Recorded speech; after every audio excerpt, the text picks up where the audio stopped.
Good evening, everybody, again for the second show this evening, and I am doing it an hour earlier tonight. I was hoping to do it at 9 p.m. BST, but 8 p.m. BST kind of gives a bit of an early night today, to be fair. Right, so this is Roundtable 16, Earth Not Spinning. So last week, if you remember, we had Bob the Science Guy on, and he did a presentation saying the Earth rotated. Tonight we are joined by Mr. 22, Brian 22, and he's going to buttle to the presentation. Are you there? I'm here, Ranty, yes. Hi. Now then, just to clarify a couple of things. Last week you were on, you did the solar analemma. And Yes.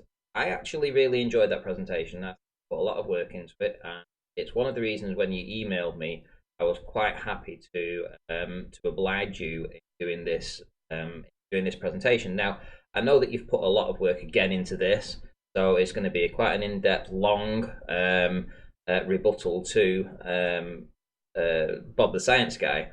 But the main thing I wanted to address was Quantum Eraser, because Quantum Eraser wanted a standing, within 10 minutes or so he could put anybody's presentation, and he wanted to do more than one show every 3 or 4 weeks.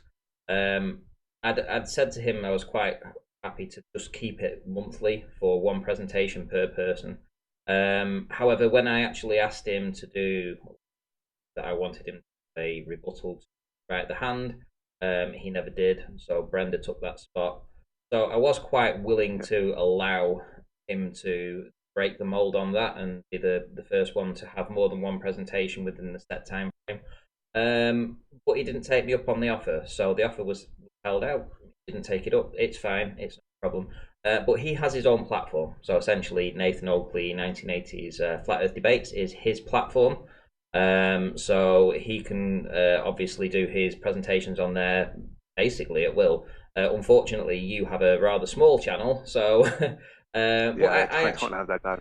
but I actually enjoy what you do. I can see that you've got a lot of passion for this. I think you're quite knowledgeable, and I'm looking forward to seeing what you've got to do tonight. So, is there anything you want to say to the audience? First of all, I appreciate your compliments. I do try and do as you do yourself when you were doing your videos, making sure that you got all the observations. I kind of probably go a bit too long-winded maybe in sometimes, but it's like I want to get the message across.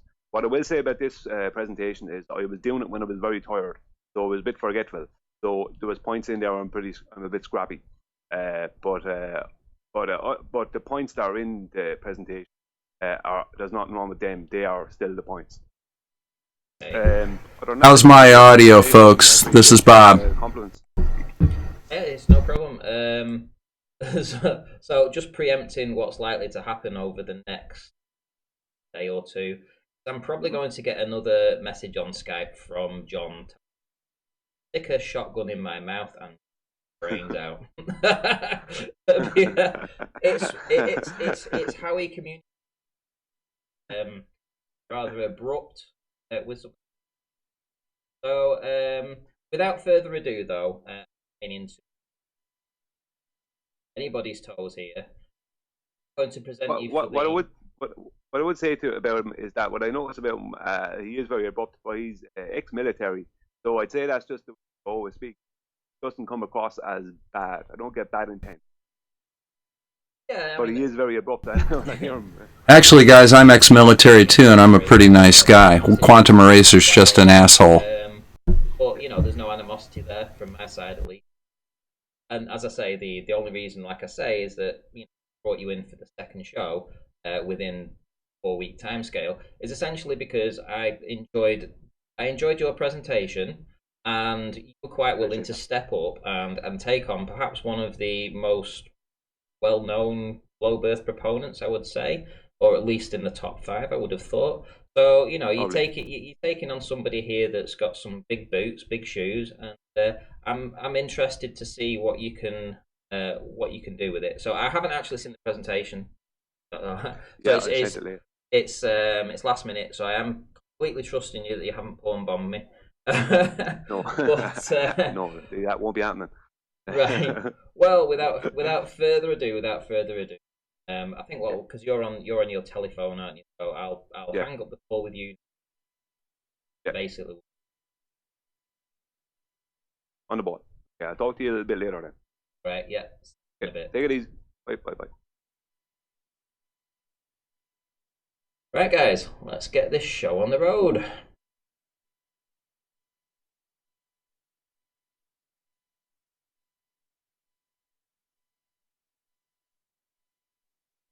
Welcome to the presentation. It will be a rebuttal of the Science Guys presentation on Ranty at our channel, where it was about the spin of the Earth, or the supposed spin of the Earth. This better now? Rebuttal to what he presented. Okay, I'm going to try to keep this as short as possible, but it will be long enough, as there's a lot of points I have to go through. I'm going to try to start Bob's first point and move through them.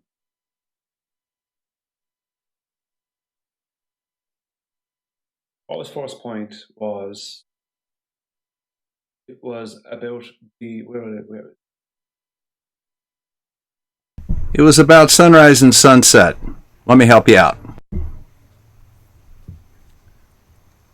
Involved this photo and another one I'm going to.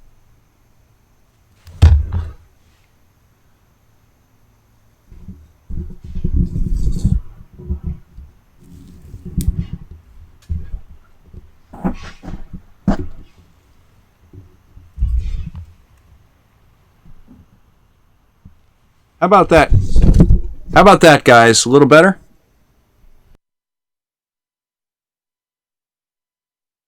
This was, I think, the first photo that Bob showed.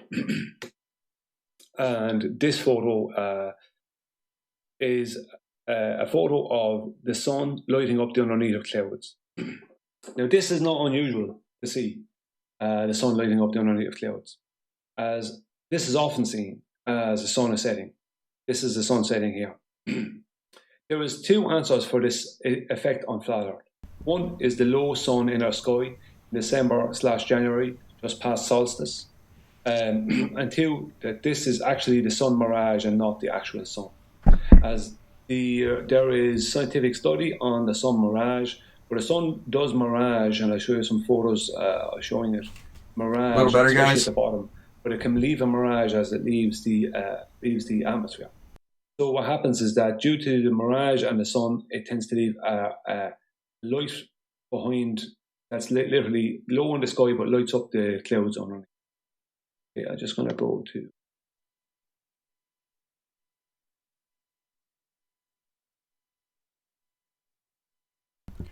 Okay, guys, so what he's saying right now is the reason that the sun lights up the clouds underneath is the sun mirage. Now, no. The sun mirage accounts for just a couple of percent change in the relative elevation of the sun as it gets down very, very low on the horizon. It doesn't account for the fact that the sun goes below the horizon or goes below the level of Mount Rainier or the clouds that are being lit up from below. That has to do with curvature.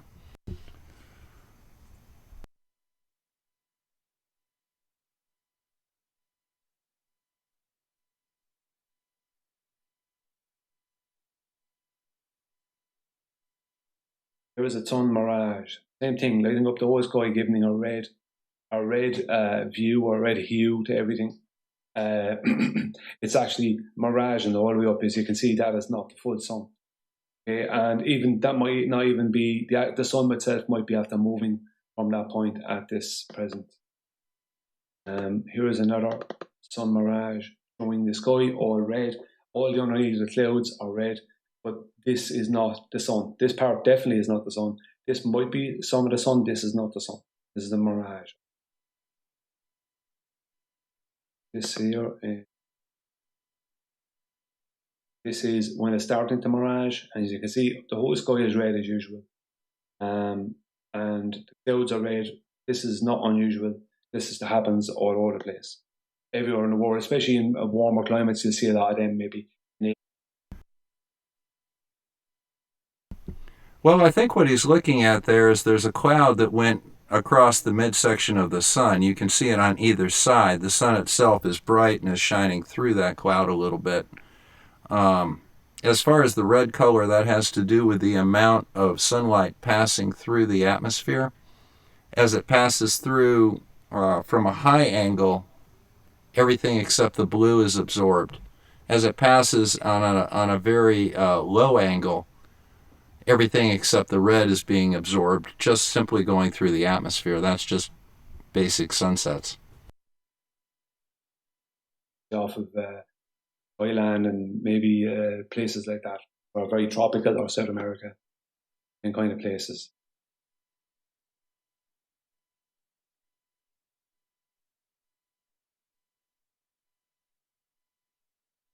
Maybe I didn't. I have a lot of them there, so there's another.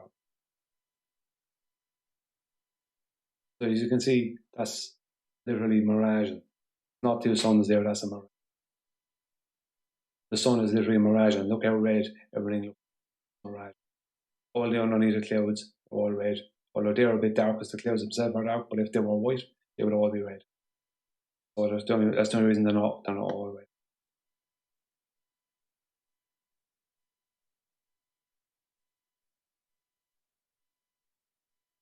That is mirage left behind from the sun. That's not the sun, that's mirage. The sun nearly leaves a mirage. Now, it can happen where the sun is just miraging into the water. So this is another thing about the sun going behind the horizon. That doesn't sinks into the horizon. Often the time it's the mirage that's sinking into, not the sun itself. You have to remember the horizon is only 3 miles away. So even on a globe, the sun could not be just sinking into 3 miles away of water, behind water 3 miles away. And even at that, you can be out 3 miles in the water and watch it sink behind 3 miles again. You believe it's sinking behind water. But often the time it's not. What's actually happening is it's leaving a mirage, especially on a warm evening, leaving a mirage behind it. And it leaves a red hue all over. Bob's one. So this is what the one Bob presented. And as you can see, it looks very like the other photographs I've shown. So I actually do think that this is actually itself is actually a sun mirage. And late in the evening, as you can see, it's so like the other photographs. And these clouds look the same, they have dark in them. They look the same as the clouds on some of the other photographs. At the time of year, in December, January, you will see a very low sun in the sky because at that point of the year, it's at its lowest in the sky. So you will see a very low sun in the sky from anywhere in the world that you can see the sun, which is everywhere, except for the Arctic. So I wonder why not the Arctic? Just show this. Wait a minute. Why not the Arctic, Chief? This is a double sun. This is a double sun. So one of them is there's either two suns, or one of them is a real sun and the other one is not. So as you can see, and there's other photographs out there about the double suns, you can see that it's like the apparent sun where you think the sun is as opposed to where the sun really is. It's like, which one is the real sun? See what I mean? Which one is the real sun? Now I'm going to go on to Bob's other photo, which is this one. I just got aside to write some stuff. This is a shadow of Mount Rainier early in the morning in the winter. Mount Rainier casts a shadow on the clouds during sunrise from the end of October to the end of February, early March, for two reasons. One, this is due to the sun's low and far position in the sky during this time of year. During the southern late spring and summertime, for reference, see the solar analemma. Two, Mount Rainier's massive size, as it stands at a height of 14,410 feet high, carrying over everything in the state of Washington, USA.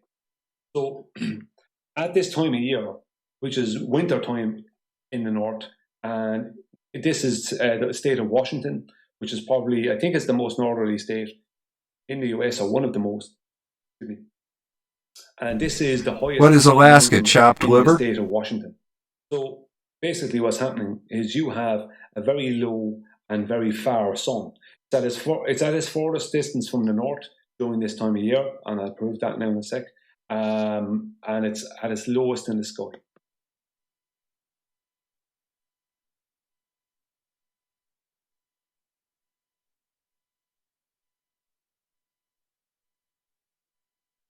This is the, just make it bigger, this is the analemma that I showed in my last part. This is the highest point in the sky. That would be in the northern summer in the end of June, start of July. That is its highest point in the sky. This is when the sun is at its highest and it's closest to the north. It's going over the Tropic of Cancer at that point. Around here is when it's going over the equator. And down here is when it's at its lowest point in the sky, in the southern summer and the northern winter, southern summer, and it's going over the Tropic of Cancer. This is at its lowest point and farthest point in the sky.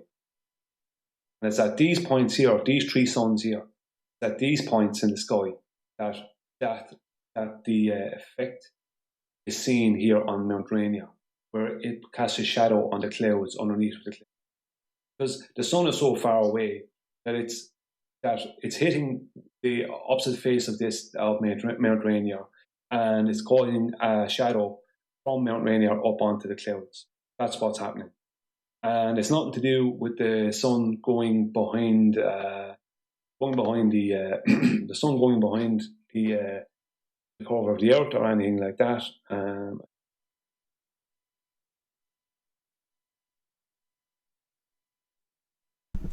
He really can't visualize that geometry, can he? He doesn't understand the fact that in order to cast a shadow up, the sun needs to be lower than the mountain in order to shine upward, casting a shadow onto the clouds. The resolution's not brilliant on it, but it'll have to do. This is the path of the sun during the analemma on the flat Earth. As you can see, in December, it's at its widest point and lowest point in the sky. So obviously, this is not the scale. This is not obviously the scale. But it's at its widest and lowest point in the sky. So if it's going over this line here during that time of year, and up here in northern America is northern USA is the state of Washington, and you can understand that early in the morning when it's coming in, it'll be coming from this side. Not sure which side it'll come from. I know the globe spins east or west, but for the sun. It's rising in the east, what am I saying? It rises in the east, so it'll be coming in this way, rising in the east. So you're going to see sunlight in a straight line up here to Washington, and it's going to hit the back of Mount Rainier, and it's going to be casting a shadow until the sun rises in the sky. Because in this photograph, the sun is not risen, it's only starting to rise. So that's basically what it is. It's only starting to come in. The night is starting to leave. This is the dawn. This is absolutely just dawn. And you can see here, it's dawn. Because if it was daytime, you'd have light coming across on the roofs here. Some of this would be melted. You could see the melted area. But as you can see, it's after being nighttime. As you can see, the frost on all the tiles and all the roof. This is early in the morning. So there is no big mystery behind this. I just want to go and get the Bob's. Second.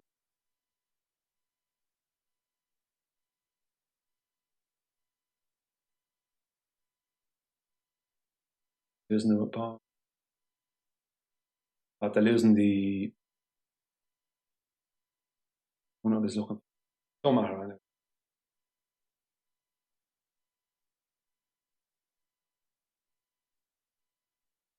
Yeah, I found it. This was Bob's. This was Bob's diagram.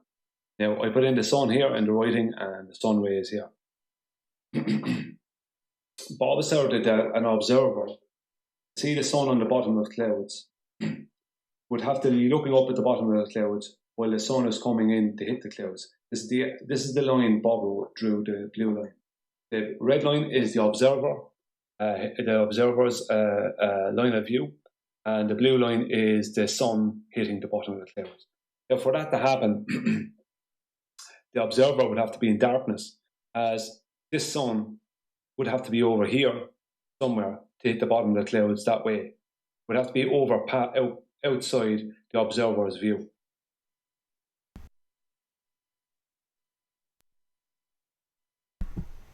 All right, guys, am I just a little dense here, or is that the entire purpose of this discussion? When you are on the surface of the Earth, after sunset, you see the red in the cloud bases above you. You are indeed in darkness. The clouds are lit up. Same thing with dawn. The first thing that lights up is the base of the clouds. You're still in darkness. He doesn't comprehend this, does he? Bob's diagram shows how this effect should work on a globe. So this diagram is one of Bob's proofs, this diagram. That's basically what I'm saying is I'm being sarcastic about it, that Bob's proofs is this diagram, basically. What he showed here, which is these two clouds, this red arrow and this blue arrow. And sunset. Thank you, Roy. For this to happen for this to be working on a globe, there would be no way that the sun would be able to. I don't think this would work at a long distance because there'd be no way the sun would be able to hit the bottom of the cloud. So this, to me, the fact the sun is hitting the bottom of the clouds, to me, is a flat-out proof and not a globe proof. I could be wrong, but would this not be difficult on a globe? Considering the fact that there is a curve to contend with, would the sun not need to go below the horizon for this effect to take place? Considering that the sun shines on the bottom of clouds, like in Bob's diagram, ? As I said, I could be wrong. I think that for the sun to hit the bottom of a cloud on a globe, it would have to go basically low behind the horizon. Because if you can imagine, let's say you're the observer, these are clouds. How much higher than you are clouds?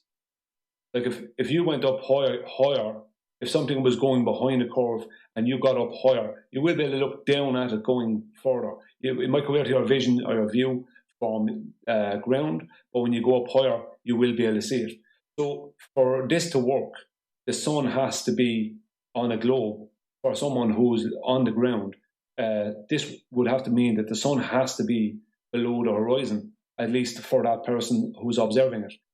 For it to be hitting the clouds, which is way higher, a couple of clouds. I don't know how high up they are, but clouds are pretty high up. They're a lot higher than the observer on the ground. So they're talking maybe a couple of thousand feet sometimes. I don't know how high up clouds go, but they go pretty high. So consequently, even if the person went up 100 feet, they still shouldn't be able to see the sun that's sitting on the bottom of the clouds. They should, for the sun to be hitting the bottom of the clouds, it would have to be at this kind of angle, as Bob shows himself. And there's no way for the person to be able to see the sun when it's doing that. So there'd be a red cloud for no reason. It'd just be red clouds. They call them sun clouds, but there wouldn't be any sun to be seen. It would be dark, but the clouds would be red. That'd be basically it. That would basically what would happen. So to me, as far as I'd be concerned, this is just not possible on a globe. But on on the flat But Earth, that's exactly it's what we absolutely see, which is possible. the really funny This thing. is where the sun will be out here, sorry, over here, and the person will be here. The sun will be coming straight across. It'll be moving around here, around this Tropic of Capricorn. It will be low in the sky, and it will be shining on the back of Mount Rainier, which is a massive mountain. And yes, it will cause a shadow up on the bottom of the cliff. So to me, there is no way for that to work successfully on the globe, in my opinion. And where is it gone? And there'll be no way for this to work successfully on the globe and be able to see the sun in any way. That's obviously the sun coming up there. And I did get some other photographs, 1 second now, of this.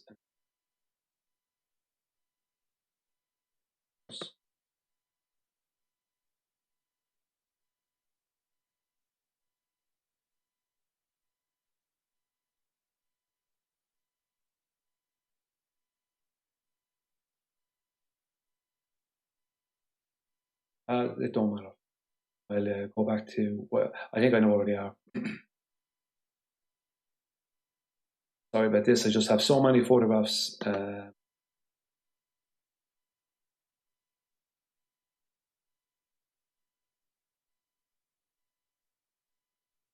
Yeah, there we go. Other photographs of Mount Rainier. So there's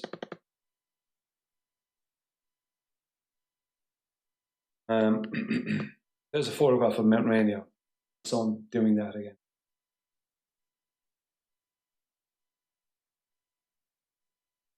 The sun is definitely above the horizon, not below the horizon. It's definitely above.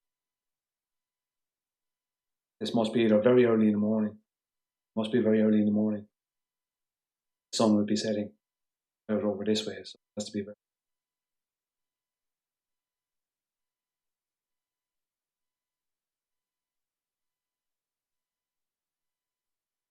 Another one. Another one of the sun up over the horizon. As you can see, it's up over the horizon. It's back. You wouldn't be able to give that kind of for a shadow to happen. The sun has to actually be hitting the thing. So for this shadow to happen, the sun has to be hitting the other side of Mount Rainier. Slightly bigger. For this shadow to happen, the sun has to be on the back of Mount Rainier. So there's no other way for that shadow to happen unless it's at the back of Mount Rainier. The sun has to be hitting the back of Mount Rainier to cast that shadow, because there's no way for that shadow to be cast without the sun hitting the other side of Mount Rainier. Is he just totally dense, or does he not realize that's precisely why I put this photograph up, because that's the only way it can happen?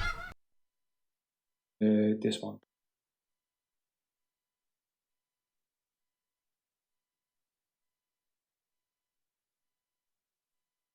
This one, there's another one. The sun is obviously up at that point over the horizon, and it's definitely hitting the back of Mount Rainier, because otherwise there wouldn't be a shadow.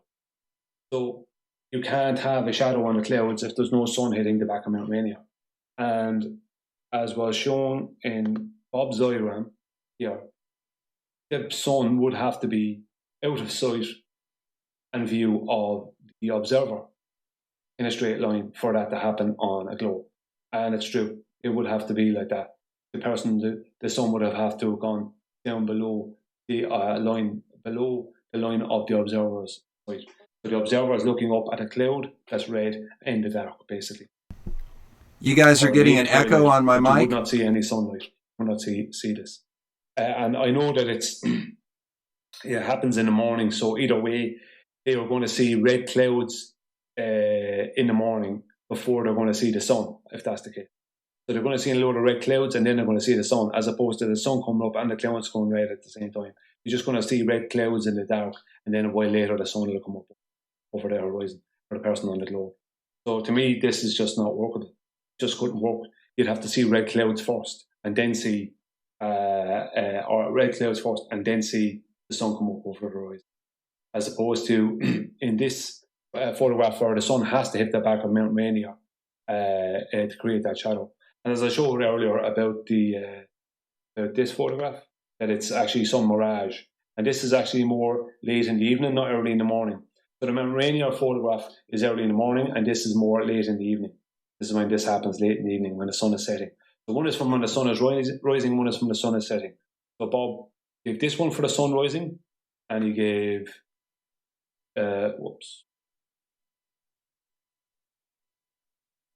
this one for when the sun is rising, and this one for when the sun is setting. So this is sun mirage as far as I'm concerned. It doesn't matter, it will work the same way anyway. As long as the sun is far enough and low enough in the sky, the same thing will happen. But this is sun mirage as I've shown and proven in the past few minutes. So that, to me, that first photograph is sun mirage. I don't even have to go down the road of the analema or the low sun in the sky. I won't have to do that. And for here, the sun has to hit the back of the mountain to create this shadow.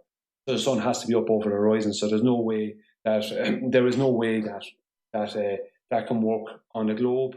As for that to happen, the sun has to be up over the horizon to hit the back of the mountain. So if it's going to be up over the horizon here, there's no way you're not going to see it on the globe. For it to be up over the horizon, there's no way you're not going to see it if you're an observer on the globe. You're definitely going to see it as well as the mountain. But on a flat Earth, you won't, because the sun is not. The sun on the flat Earth is smaller, and in that time of year, which is winter, it's at its furthest point from you. So it's far from you. It's low in the sky, and it's a lot smaller than the sun. Okay, is the echo gone now? In the globe model. So I just don't see any argument here, to be honest with you. I don't see. Tell the truth, if Bob had watched my presentation that was on 2 hours after his one, then this would have, both his arguments would have been debunked there and then. But because I know, I'm pretty sure, I can't say I know, but I'm pretty sure Bob did not watch that presentation. And he just didn't pay any attention to it. If you had watched it. So the echo's still there, okay. It would have proved with the analema and with the EQ mount point I made that the Earth is not spinning, and it's not round. It's not a globe. But this is what Bob is asserting. Yet it's against reality. As the redness on the clouds at the bottom in the evening time could only happen in Bob's world if the sun was going behind the horizon altogether. And in this, in the Mount Rainier photo, the sun has to be in a straight line hitting the back of the clouds, or hitting the back of Mount Rainier to cause that shadow. And in this time of year, it would be, if you go by the analema of the sun on the flat Earth. And I'll just go back a bit. The analema of the sun on the flat Earth. The sun is going to be out here, or out around here. Going to be starting to shine early in the morning in here into North America, and it's going to hit the mountain that's at its lowest and furthest away by that time of year. You know, Bob might watch this and might pay kind of no attention to it because he didn't watch my original, but he should watch that presentation. It's very important. See, the analema works so much better on the flat Earth than it does on the globe, and for me, it absolutely proves the Earth to be flat and proves the globe to be.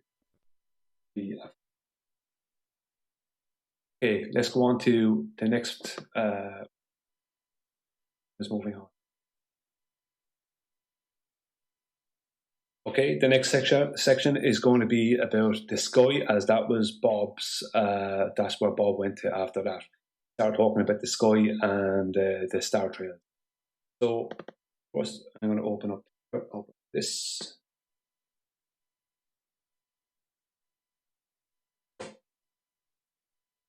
In this photo, Bob showed someone else's diagram, which shows a pre-assumed flat Earth with an AE-map projection. The developer calculates a possible distance to Polaris and then proceeds to make Polaris the angular size of the sun, which Polaris is not. So my first point here is that this is two observers here and here. This is supposed to be, this is a calculation of to Polaris, let's just say, from two observers' angles. They're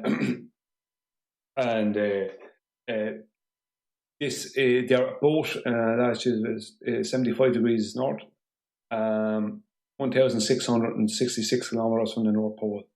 Okay, so the latitude is 75 degrees north latitude and about 1,666 kilometers from the North Pole.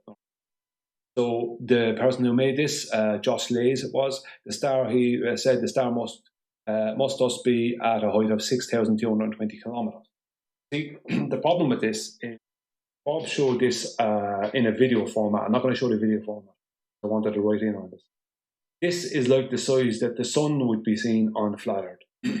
Polaris is not that size. Polaris is a small thing in the sky. It's only maybe a centimeter or a couple of millimeters in a square in angular size. So for a start, that's not way too big to be Polaris. A more realistic, although not yet proven map of a flat Earth would show a very similar layout up to a point, as the AE map shows. But the continents would be more the size in comparison to each other that we see on the Ball-Peters projection. That's just a little something I wanted to put in, that the AE map does not show an actual proper size of continents. If you look at the Ball-Peters map, it shows a much more actual size of continent. If you look at how small Europe really is in comparison to somewhere like Australia and that, as opposed to what is shown on a lot of the other maps like the AE map. But the AE map is just used on by the UN, and it's just kind of like the go-to, easy to find map to show a visual of a flat. So in conclusion, if Polaris was represented in its more true angular size and the flatter layout was more true to what is realistic in as far as continent size and placement, then this diagram would hold more weight. Basically, the point I'm making is that Polaris is not shown in its proper angular size here, and this is not the correct world map, flat Earth world map. But I understand they just went with whatever one was most readily available. But if you see Polaris, it is only a tiny, tiny dot in the sky. So it is not this huge, big orange ball like we see here, which is about the size of the sun.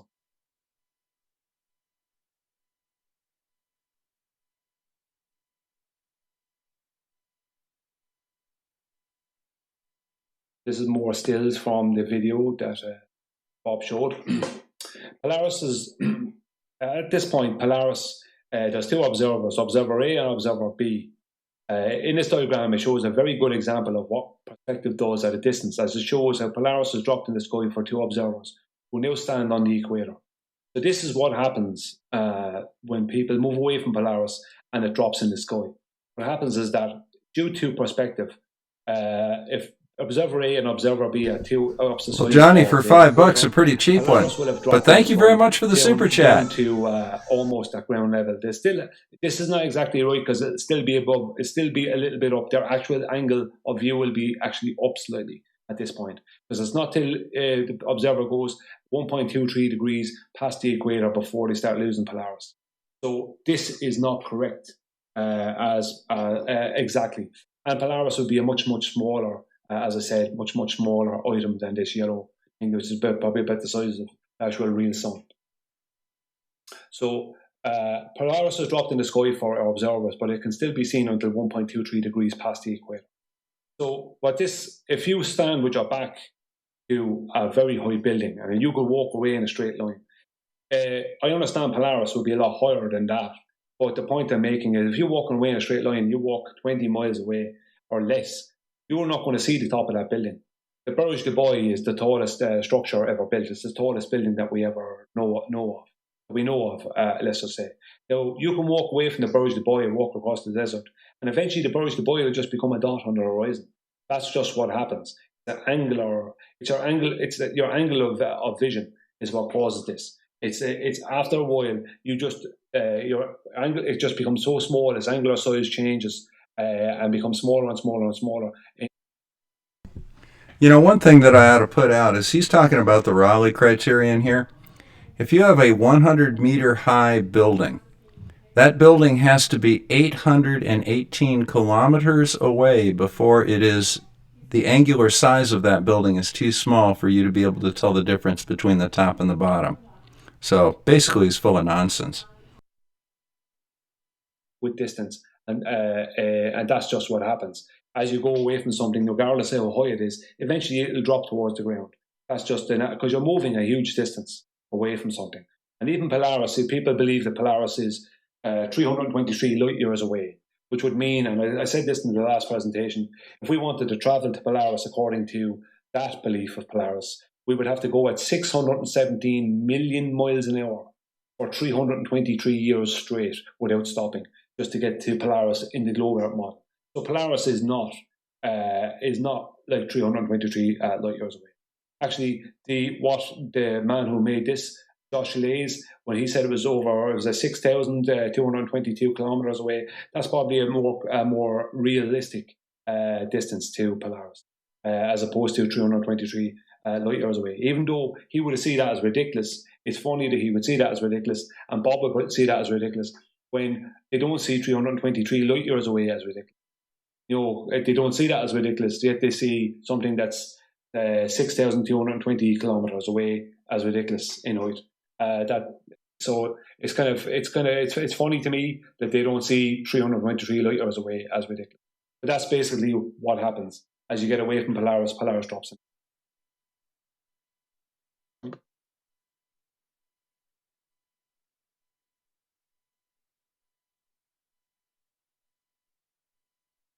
So in this diagram, it shows, although not accurately, Polaris is positioned in the sky for different observers at different latitudes north of the equator. And once again, Polaris is shown to have an angular size more likely to the sun, to the true size of the sun, just like in the other diagrams. Hence, these diagrams are not showing the honest reality they could show. If this is 20 degrees north latitude, the arrow is pointing here. The person who stands here will see Polaris 20 degrees above the horizon. This is the same for the globe or flat Earth. So there's the observer there, and they're 20 degrees. They're 20 degrees north of the equator, and this is 20. Although this is not exactly accurate, it's 20 degrees above the horizon. It works exactly the same on the flat Earth as it does on the globe.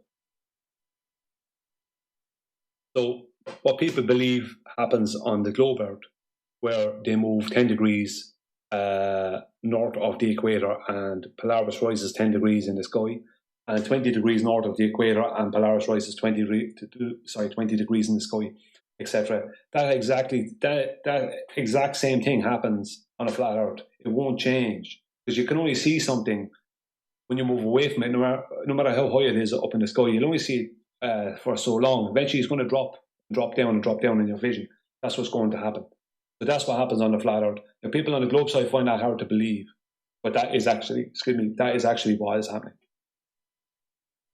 And what I'm going to show soon will start to prove that. Now, Bob showed, where is...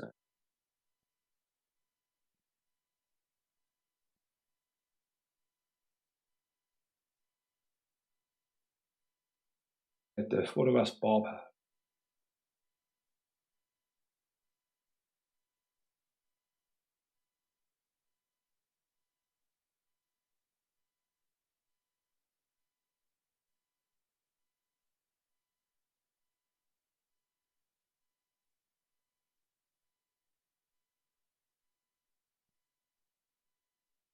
Okay, these are the two photographs that Bob provided. I did have an amalgamation of these put together, and some things wrote and annotated into it, but I can't find it. That seems to have been deleted because I'm dealing with so many photographs and different images.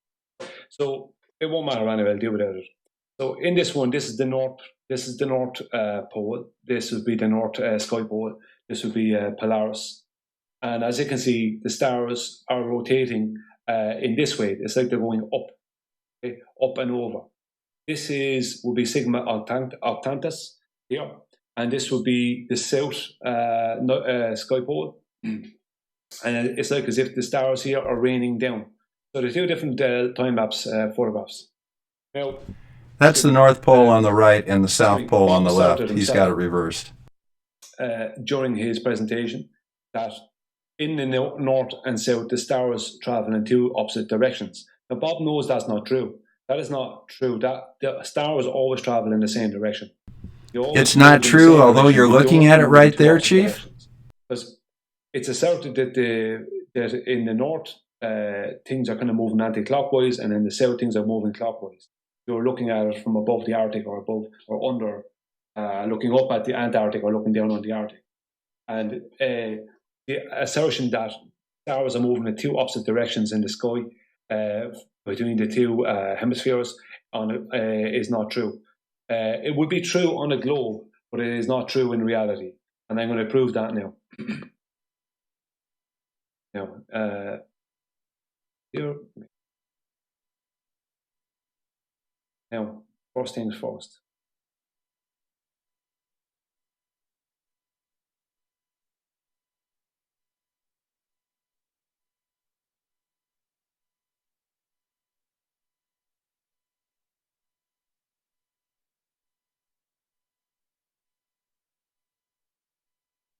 This is from the equator.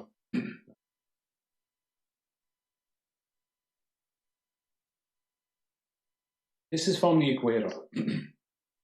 As you can see, right, we are seeing this here. This is a time lapse from the equator. I think this is or Argentina. I'm not sure, but Juan Carlos Sado, I think, is the man who takes a lot of these photos. This is one of the poles. I think it could be the north. This is the center of the spiral, and then we're heading towards over here. If we could see it, would be the south, and this would be Sigma Octantis, as far as I know. I think that's south and that's north, because that looks more like it could be Polaris. And what you'll notice is that all the stars move in all the same direction. They do not change directions between the two. And the assertion that they change direction is only because of where you're standing. So if you were standing and looking this way, the stars would be appearing to fall down to your left, over your left shoulder, let's just say. If you turn right around and look back that way towards the south, then the stars would appear to fall down on your right shoulder. So they're not moving in two different directions. They're all moving in the same direction. And Bob was not. Bob was, he wasn't honest about that, because he just said they move in two different directions in the two different hemispheres. So that means that let's take a vote in the chat. Can everybody see those stars moving in two different directions? We're spinning, but that doesn't mean we're spinning. That didn't even mean the Earth was spinning. That could mean the sky was spinning. Anyway, it wouldn't be a proof for the Earth to spin anyway. But Bob was asserting it as one. But the thing about it is that it's only a case of what way you're looking. So if you're looking towards this, if you're standing up here looking towards the north, the stars would fall over your left shoulder. If you're looking towards the south, the stars would fall over your right shoulder. That'd be if you want to see it that way. So they'd just be falling because of where you're standing and what direction you're facing. That dictates what ways the stars will look to go in the sky. So they don't go two opposite directions. So now on to the next part, important part.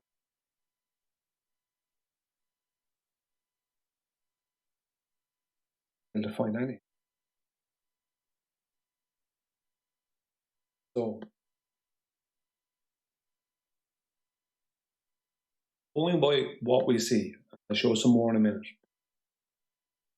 What we see from the equator, if this is the person standing at the equator, will see both Polaris and Sigma Octantis on the flat plane Earth. This is not possible on the globe model from these angles, and that is a fact. It says down here, star trails would be impossible. Other than the fact you just saw it from the equator. If someone was standing here on the equator. Other than the fact you just saw it from somebody standing at the equator. Is that not exactly like what we were looking at here a minute ago? Is that not what we are seeing? If we had a bigger view of this, we would be able to see Sigma Octantis. And I will show you better views in a while. But this is what we would see. If we could see it, that's what we would see. So this actually proves flat Earth. This here proves flat Earth, and all the other views like it, because we should not be able to see that amount of stars and all the way to both Sigma Octantis and Polaris from the equator. We should not be able to see that if we're on a globe. That should be an impossibility. Into this one. Here. And I'll show you another in a minute, and then I'll show you some real life stars. So so this is Polaris here, Polaris. So yeah, Sigma Octantis here. Polaris up here, Sigma Octantis here. So if you can imagine someone on the on the equator here, right, and someone on the equator here, right. This is for the person on the flat Earth, right. On the flat Earth, a person can stand at the equator and look to the left and to the right, slightly over the horizon, and see Polaris and Sigma Octantis. Okay, this is possible from the right vantage point on the equator for that to happen. With all the conditions correct, that can happen. I'll show you in a few minutes.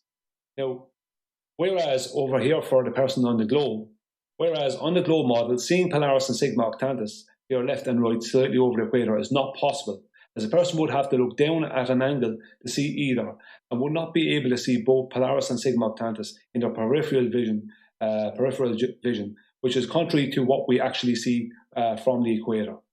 Right? It says here, so simple, not at those angles. Not. You would have to look down to see Polaris and Sigma Octantis. You would not be able to see both Polaris and Sigma Octantis at the same time from the equator. And the only thing that seems to get into people's way from viewing them from the equator is not just the clarity of the night sky.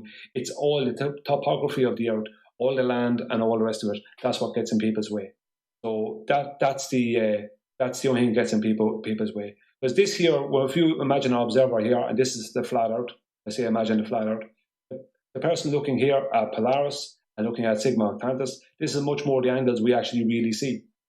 We don't look back, we don't like stand like this person here and start having to look back down to see Polaris or look back down to see Sigma Octantis. We don't have to do that.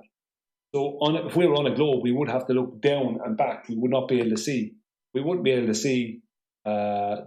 Go to a different photograph because I showed that.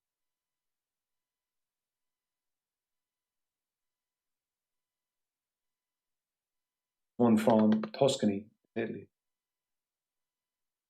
Now, this one is from Tuscany. As you can see, if we could see more of the photograph, there was only so much allowed from a photographer. He's probably selling his stuff or whatever.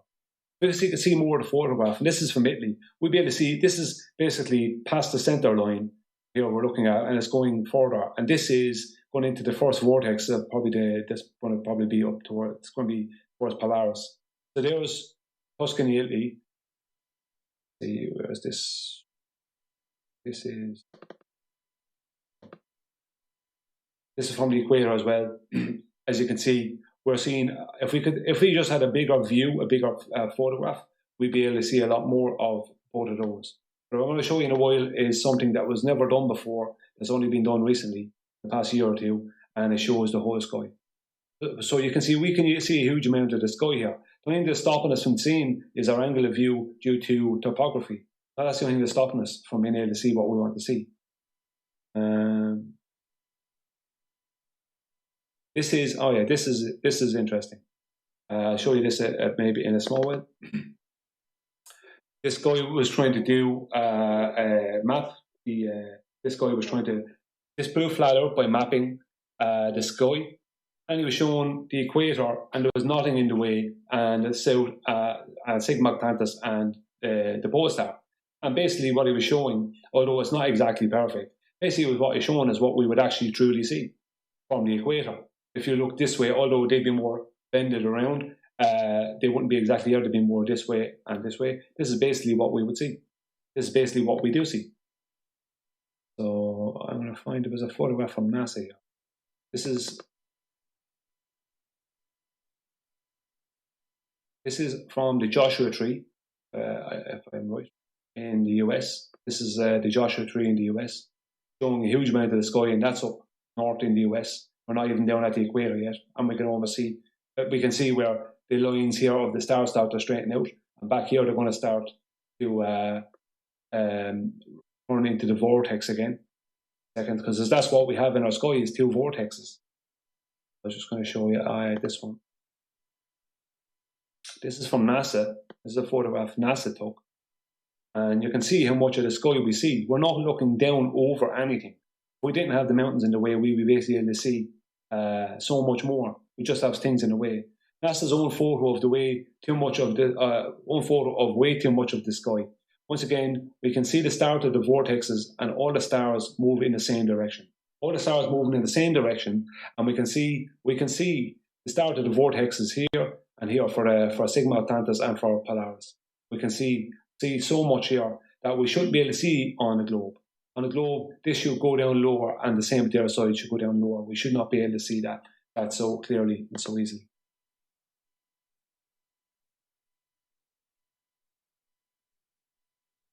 really good one. I'm after going past some. This one. Now this one is this image, although taken with a wide-angle lens, as far as I can tell, taken from the equator.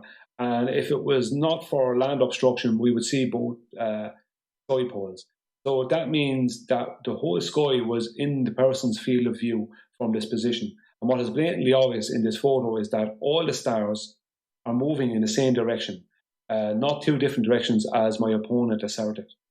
So this is a compressed image. It's after compressing in the center. It doesn't. It would be a bit wider than that. As you can see, this is not a natural looking, although it is probably in the desert or whatever from the equator. This is a compressed kind of image. It compresses it in, so it would be a bit wider than that. But there is no way that somebody in the field could ever see all this in their field of view with a camera and it be on a globe. It just couldn't be possible. It's just not possible to see on the globe. It's not possible. Let me see. This is from Argentina.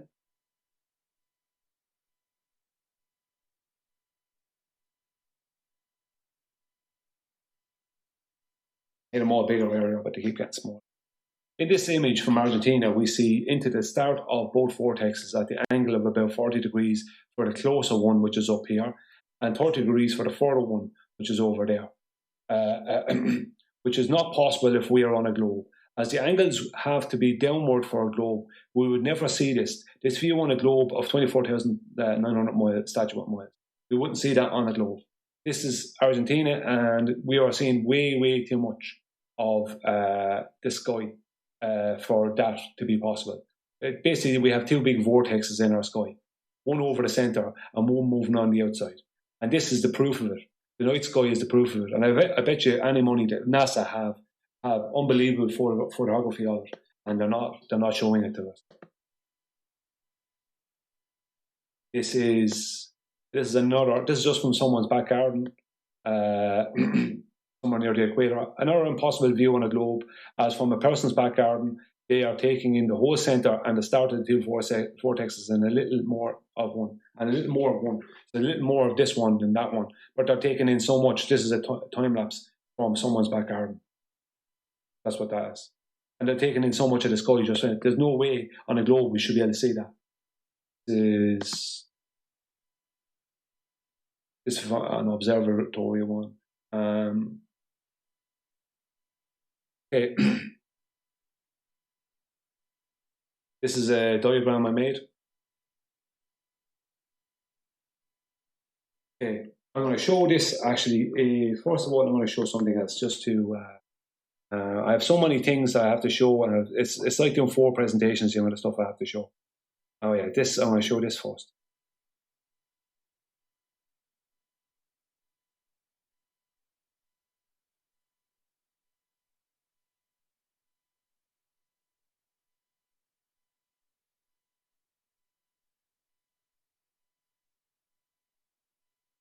This is first photo. This is taken by Stefan Gussard in Ecuador. I'll show you the video in a minute. This is looking north. This is the North Pole here. Okay. This is the equator. Sorry, all that is. This is the equator, right? So he's standing on the equator. That first photograph was from the north, looking north from the equator in Ecuador. Okay.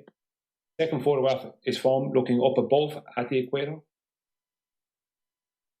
Third photograph is looking at Sigma Octantis. This is Sigma Octantis, some kind of a shooting star or something there. That's Sigma Octantis down that way. Stefan Gussard.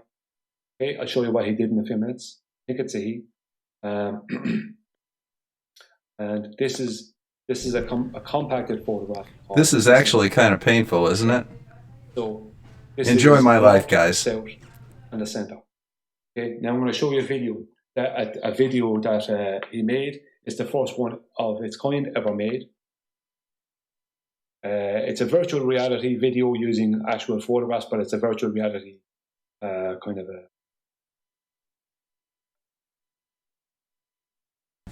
Thank you, Demonic. Appreciate it. Okay.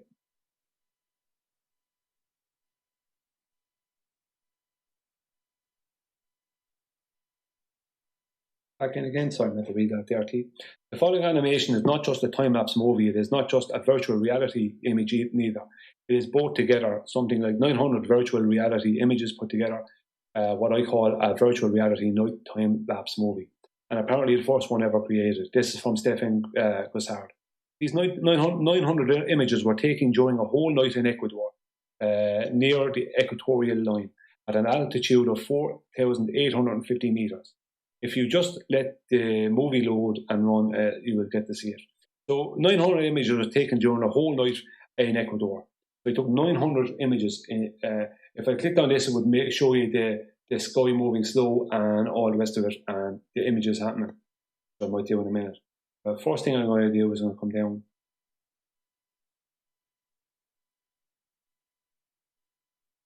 Three photographs I just showed you.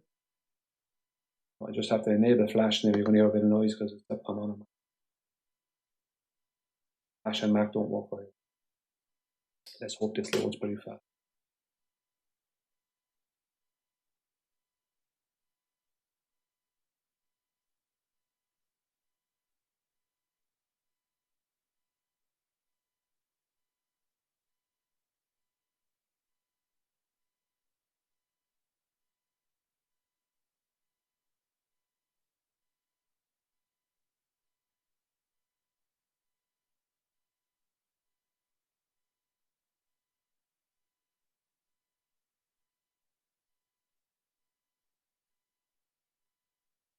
See, showing.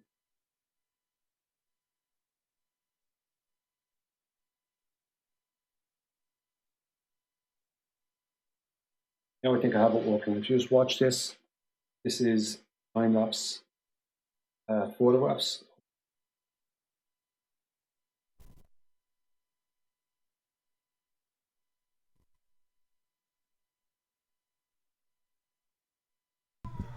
Well, hi there, Alf. I have no idea how much that is, but it looks like a lot. Thank you very much. This is a time lapse of 900 images taken in Ecuador during the night and made into a virtual reality of the sky at a height of 4,850 meters.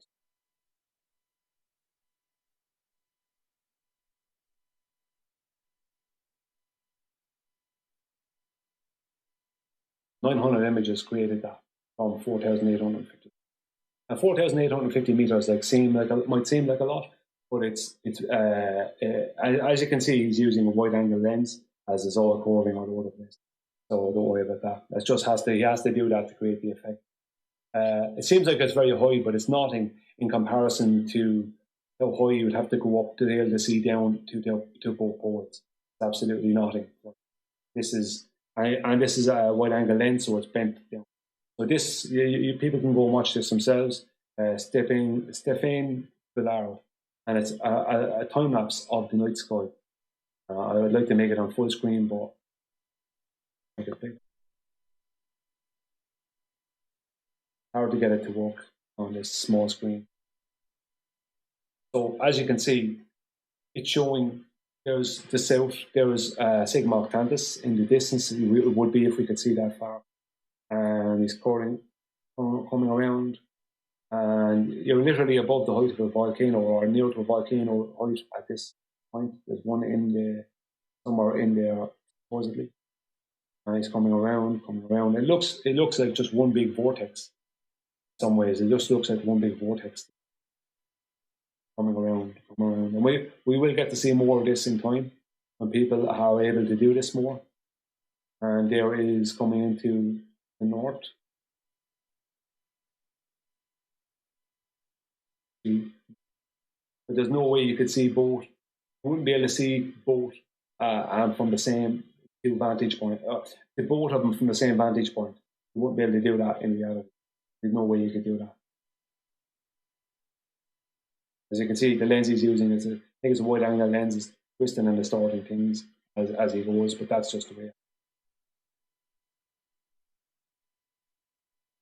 Sorry for the forward a little bit. This is a slower. So this is, he was taking the 900 and then he just stayed there.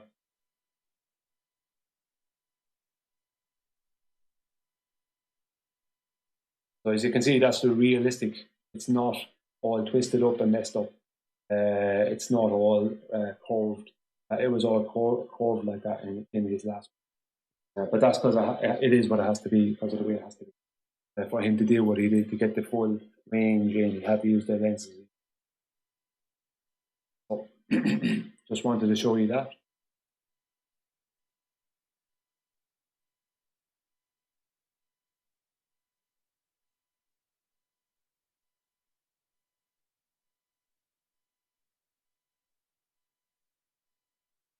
So,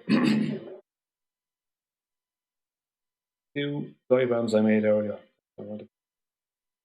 Now, when we look at the sky from the equator and we take time-lapse footage of the stars, we see very clearly that the observer has to only look left or right or high elevation to see Polaris and Sigma Octantis. So it is blatantly obvious to anyone who is being honest with themselves that we cannot be on a globe, as from even a lower elevation at the equator, one can clearly see far too much of the sky and the poles. And this observation absolutely screams that we are on a flat plane. So these arrows, right? These arrows show an observer's direction of view to the pole. So the direction of view will be from an observer here on the equator, will be out straight out left and straight out right. These other 2 yellow arrows show an observer's angle of view to the poles. So he's not going to look, he or she is not going to look straight out left and straight out right. When they look out, they're going to have to look up slightly, as both Sigma Octantis and Polaris will be slightly above the horizon.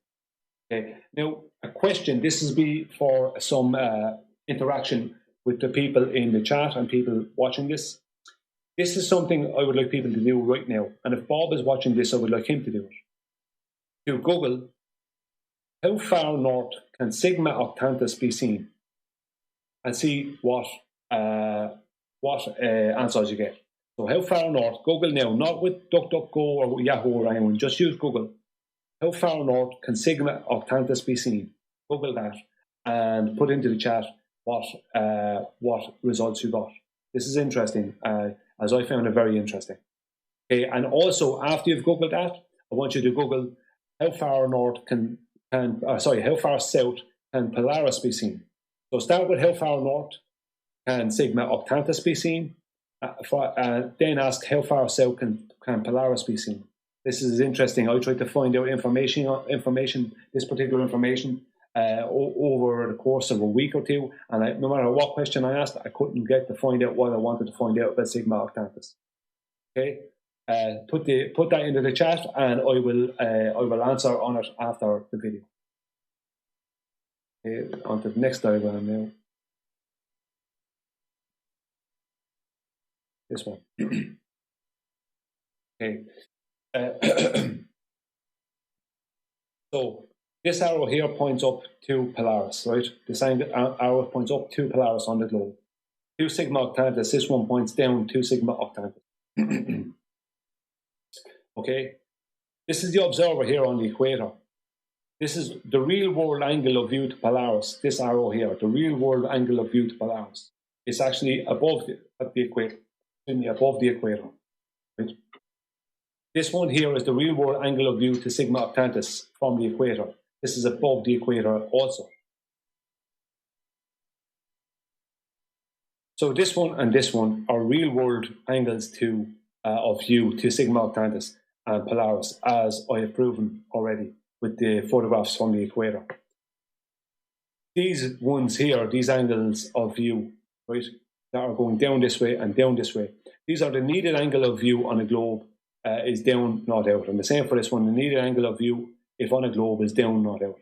So there is no way that anyone standing at the equator would be able to see Polaris or Sigma Octantis both at the same time. Even seeing one of them would be very, very difficult on the equator in reality if you're on a globe. As to see, you would have to be able to look down at this angle all the way down here. And the same here, you have to look down all the way down here, and it's just not possible on the equator, especially considering you're only going to be a very small person. Even if you're up on a mountain, it won't matter. Your elevation is not enough. As I've proven earlier with my photographs, well, not my photographs, but the ones I got of the sky from the equator, we're able to see way too much even from someone's back garden for that to be for us to be on a globe. So I firmly believe this is an absolute globe killer. The fact that we can see so much of the sky from the equator, I think, is absolutely a globe killer. So what Bob used as an attack on flat Earth and a proof of the globe is actually a proof of flat Earth, not a proof of the globe.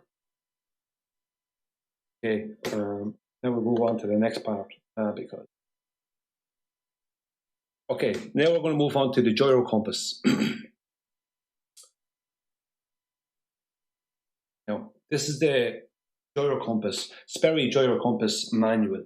This is one of their older compasses. Now they use fiber optic gyroscopes. They don't use manual gyroscopes anymore. I'm just going to show something here, something that I found very interesting. Okay.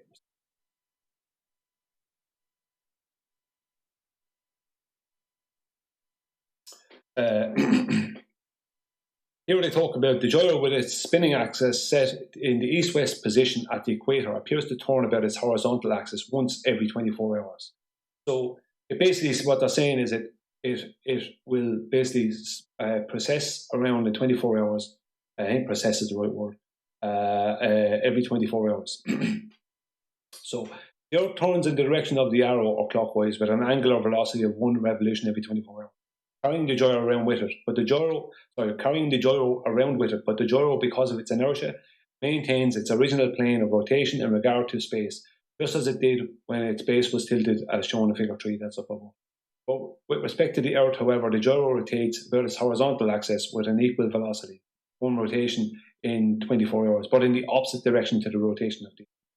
So, one of Bob's proofs of a globe was that the gyro will precess 24 hours, around 24 hours, take 24 hours to precess around in a circle, opposite way to the spin of the Earth. After 3 hours, the end of the axle will be pointing past, will be pointing east, apparently is elevated at an angle of 45 degrees. After 6 hours, 90 degrees. After 12 hours, 180 degrees, and so on, until the end of 24 hours, it is back where it started. So basically what this, rather than read, because there's so much to read here, I'm not going through so much of it. Basically what they're saying is that the gyro moves, will spin, precess the opposite way to the spin of the Earth. See, where's the pattern for, right? So what the thing about the gyro is this: what Bob did not say. He was saying Bob said that the gyro finds its own the north itself, and that's not true. It does not find the north.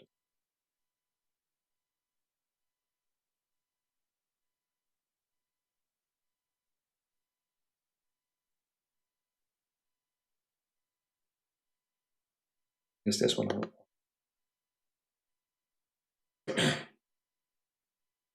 Okay. A true north-seeking gyroscope, the gyro spins at a very high velocity, and its spin axis remains aligned with terrestrial meridians. The gyro has 3 axes: the spin axis, the torque axis, and the precession axis. Okay. So why does the gyro compass always supposedly seek true north? Why does it not seek the true south? Because when it is being started up, it is set to north. It does not just find it itself, as has been asserted. So gyro compasses do not find north. You have to set them to north. And often the time what is used is actually a magnetic compass is used for the gyro compass to find north. And then they set it at that, and it works from there. Y'all know that's a heading indicator, not a gyro compass, right? Magnetic compass to make sure it's still pointing north. So it does not, as Bob asserted, it does not find true north itself. That does not happen. But this is the part that's really interesting. To make the gyro seek the north, a mercury tube is added. its effect being applied about the horizontal axis. So there's a mercury tube added. There's a tube with mercury on it as basically as its horizontal axis. Okay, so what that means is the diagrams are misleading. Okay, some of these diagrams are very misleading, and the way they're worded is very misleading. Because what I'm going to show you in a minute is going to turn people's heads, I reckon. The Earth's rotation rotates this way, and the gyro processes that way. Well, there's a reason why it does that. I'm going to read just this part. A gyro with its spinning axis set horizontal at any point away from the equator maintains its plane of rotation in space and apparently moves about both its horizontal and vertical axis. Rather than going into everything about the gyro, I'm just going to show something. There is the mercury tube. Okay, now it's asserted in this manual. If I could, I might find it in a while, where it's asserted that it's due to gravity and Earth's rotation that this is happening. Right? Basically, this is the mercury tube. It starts to turn anti-clockwise, okay, or clockwise. I mean, as Earth's supposed rotation is anti-clockwise. If you're looking at it from above the Arctic, then this will be turning clockwise. So the Earth's rotation is supposedly anti-clockwise. If you look, let's just say if you're looking down above the Arctic, and this is supposed to turn opposite from the rotation, it's supposed to turn clockwise. But the problem with that is the globe's rotation from under the Antarctic, if you're looking up, will be clockwise. So it's only turning supposedly against the Earth's rotation when it's in the north. When it's in the south, it's not. But that's not the important part.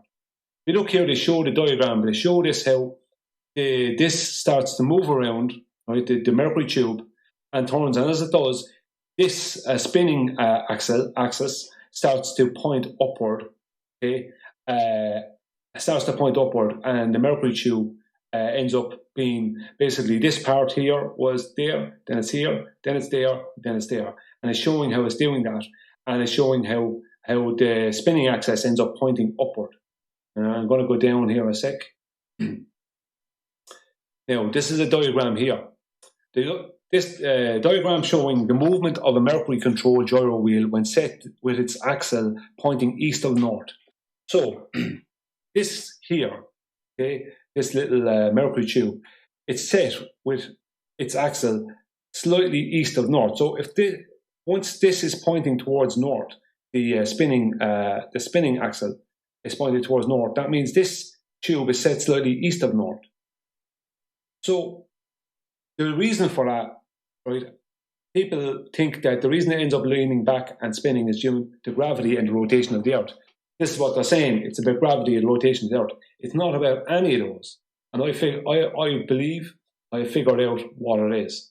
Okay, what's making it do it? And it's not the rotation of the Earth, and it's not gravity. Now, I just want to come down first and show you this. This is a more true, because this is a kind of a cutaway, basic version of what is actually going on inside the gyro. First, I'm going to explain the points, right? As shown in Figure 13, which is this one, the rotor is contained in a case number 1. So this casing is number 1. The case is supported on horizontal bearings in a vertical ring 2. Okay, which is 2, so there's supported with this vertical ring here. The rotor case and the vertical ring are free to turn about the vertical suspension axis, which is 3. Okay, where are we? There's 3. Yeah, and at the bottom. Although the gyro compass, as shown in Figure 13, necessarily differs in its details of construction from the model gyros shown in some of the previous illustrations. So basically what they're saying is the real one that they would have been putting into gyro compasses is a lot more parts as this one here, a lot more parts than your basic one over here. It has the same angular freedom about its spinning horizontal and vertical axes and exhibits exactly the same characteristics. Okay, so Figure 13 shows the addition of an outer frame, number 4. Right, is number 4 the outer frame? Okay, called the Phantom. This is known as the Phantom. That outer frame is known as the Phantom. Okay, which is driven by an electrical follow-up system so that it follows every movement of the gyro about the vertical axis. By supporting the Mercury tube or ballistic number 5, right? There's the Mercury tubes. In bearings in the phantom ring, we can obtain a controlling action about the vertical axis of the gyro so as to arrest its oscillations and cause it to align itself with the meridian. Okay? This is accomplished by connecting the Mercury ballistic to the gyro case at a point 6. Okay? As you can see, this is center, and this is off center. Right? This is off center of that. If this is north, that's south, that's east, and that's west. This is connected slightly off center, okay? Off to the east of north, basically, if you think of it that way, as we spoke about earlier. Although it's not, you'll understand this in a few minutes. Slightly to the east of the vertical center line, right? Again, that's exactly what they say. Exactly what they're showing is exactly what they're saying. Slightly to the east of the vertical center line. With this arrangement, the major effect of the Mercury still acts about the horizontal axis and causes the gyro to precess towards the meridian as before. But there is now an additional effect about the vertical axis which causes the gyro to, then we'll have to go down, precess about the horizontal axis, right? And we're going into other stuff there about what the gyro is precessing, right? But I just want to read this. I just wanted to point out those few points about this this is one of the older gyro compasses. In order to obtain a more symmetrical construction, the Mercury ballistic consists of 2 sets of containers and tubes instead of the single pair of containers shown in previous illustrations. So there's twice as many, so there's not just 2 containers and a tube, there's twice as many containers. Okay, it's not just one. There's more mercury being added into it in containers and tubes. Right. Now I'm going to show why. Right. This was asserted. Where is it in the book? If I can find it. After trying to remember so many things that I can't remember where they wrote about the gravity in that. But they had it in about. Sorry, I'm not going to waste time. They had it in here about gravity, about how gravity was responsible for gravity and the spin of the Earth was responsible for why the gyroscope did what it did, right? Why this moved around clockwise as opposed to the anti-clockwise of the spin of the supposed Earth, which only happens in the north, because in the south it happens clockwise. So it's not opposite. Does it go opposite in the south? No, it doesn't. It still goes the same way from what I can find out. So now I'm going to show something that a very short video. It's only going to be a minute or a couple of minutes. I'll move it on, right? This is rotation of liquid mercury generated by a magnetic field. So I'm just going to move it on a bit. Connect up a magnetic field, put in the mercury, what they're doing there. And then what they're going to do is add just a little bit of talc in here, right? Just so you can see the mercury moving, because otherwise you won't be able to see it so well.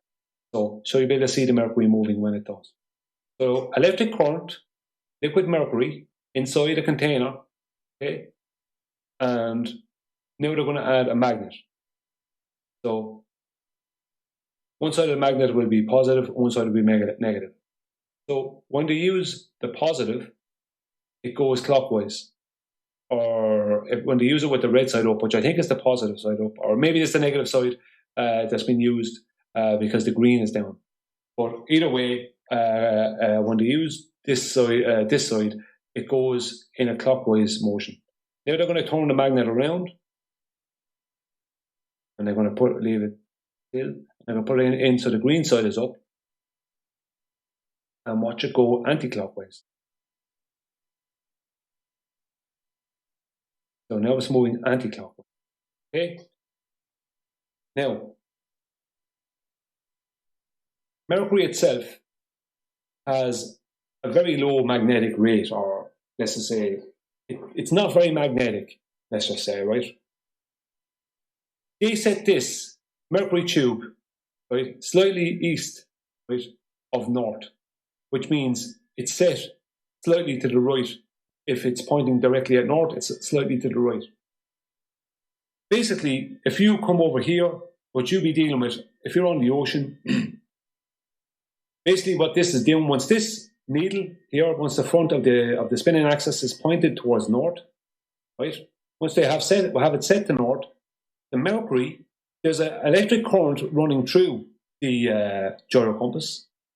That electric current interacts with the mercury, causing the mercury to move, wanting to move away. Because this is something I didn't say earlier. Mercury naturally, when it needs an electric current to start to move and become. Guys, there'll be a test magnetic. on this later. But it always wants to move away from magnets. It always wants to move away from something magnetic. So Mercury moves away from magnetics, right? Basically, okay. So what's going on here is the Mercury naturally wants to move away from what is north. This is true north, but the north pole would be, the magnetic north would be here, let's just say.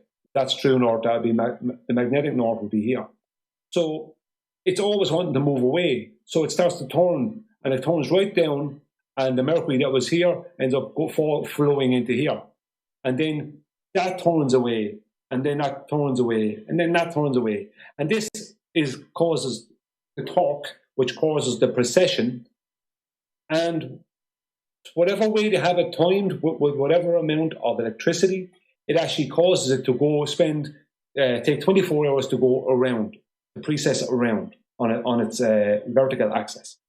So the spinning axis has the horizontal axis moving around it in a clockwise motion, and then the vertical axis ends up, because of the spinning axis and the torque. If you look into basics of how gyroscopes work, if you have a spinning axis and a torque moving, and then the torque being created by the horizontal axis, if the horizontal axis is moving in a clockwise motion, then it will precess on the vertical axis in a clockwise motion. So it's not gravity, it's not the rotation of the Earth. It's three things: it's electric current, it's liquid mercury, and it's electric current, liquid mercury, and it's magnetism, and that's what it is. This is the older version of the gyro compass, and that's what caused it. And they assert several times that it's gravity, and that it's the rotation of the Earth. In this, within the first few pages, it's asserted. I'm only on page 12 here. That's the reason why the tube here, the horizontal axis, is doing what it's doing, and that's the reason why it goes opposite from the Earth. Why would it go opposite from the Earth? How does that make any sense? Why would it go opposite from the Earth anyway? I don't get that. I never understood. Why would it be going opposite from the Earth? If the Earth was spinning in an anti-clockwise motion, would the gyro not be drawn towards that motion? It doesn't make any sense that it goes against the rotation of the Earth anyway. It never made sense. Well, not that I believed in the rotation of the Earth, but I'm just saying it wouldn't make sense anyway. But it's a con job. It's mercury, liquid mercury, a magnetic field, right? Magnetic field, liquid mercury, and not magnetic field, an electrical current, liquid mercury, and the North's magnetic field. That's what it is. That's what's happening. So it's a con job. The gyro compass doesn't prove anything. It only proves that an electric current, liquid mercury, and a magnetic field will cause the gyro to do that. If there's mercury tubes, if there's a mercury tube inside that allows the mercury, that's not totally filled to the top, so allows the mercury to fill one side, and then this top here is pushed away. As that pushed down, this fills this side, and it keeps going like this. It keeps on wanting to pull away in this direction because of the way it started. It started at an angle here. If it was started and configured at the other side, it would probably go the other way, because I just come down here. This is set east of center. So I reckon if it was set the other way, that it would go the other way.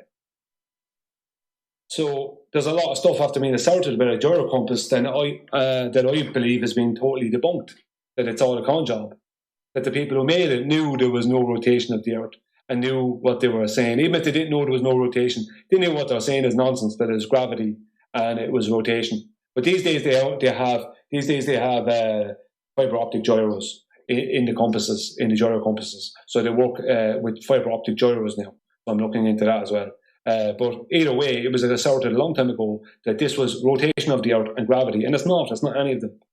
It's liquid mercury, electrical current, and magnetic field from the North magnetic pole. That's what it is. But that, I believe, is actually the South magnetic pole. And when it was had the red side up, I don't know if it was the green side or the red side. I would like to know which was which, as far as which was positive and negative, or what way it was working with that magnet, because that will tell us. I'm going to go and try and find out. I'll even send a message to the guy.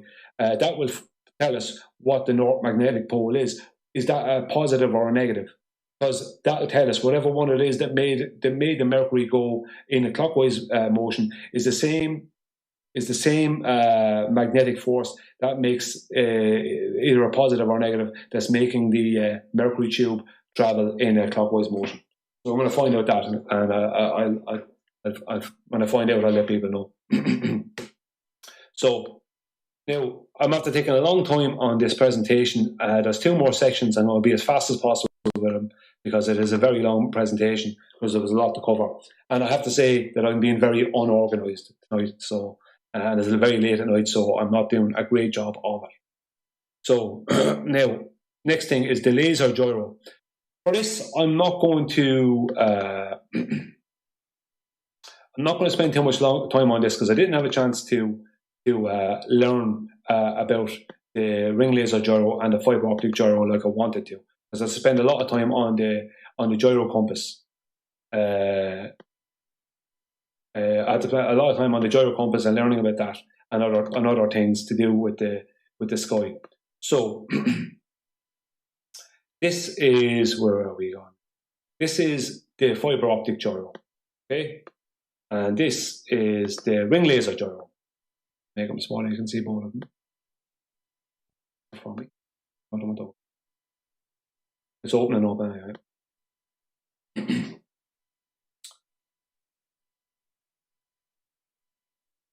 Okay. They both work off of interferometry, right? Both the fiber optic and the ring laser gyro.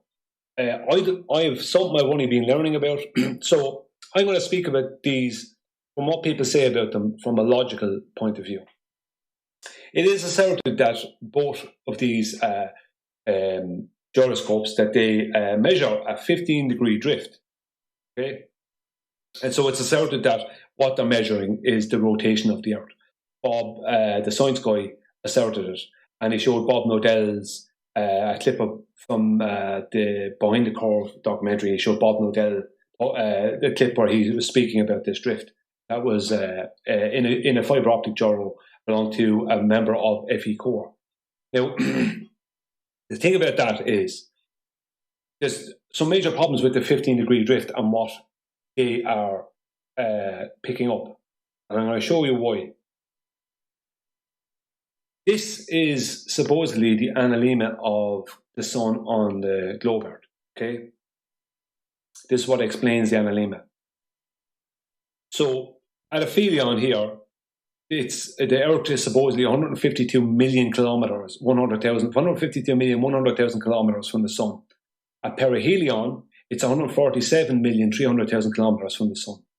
So the thing about that is, what happens is, at aphelion time, when it's furthest from the sun on the globe Earth model, the Earth is supposed to be slowed down at its slowest point.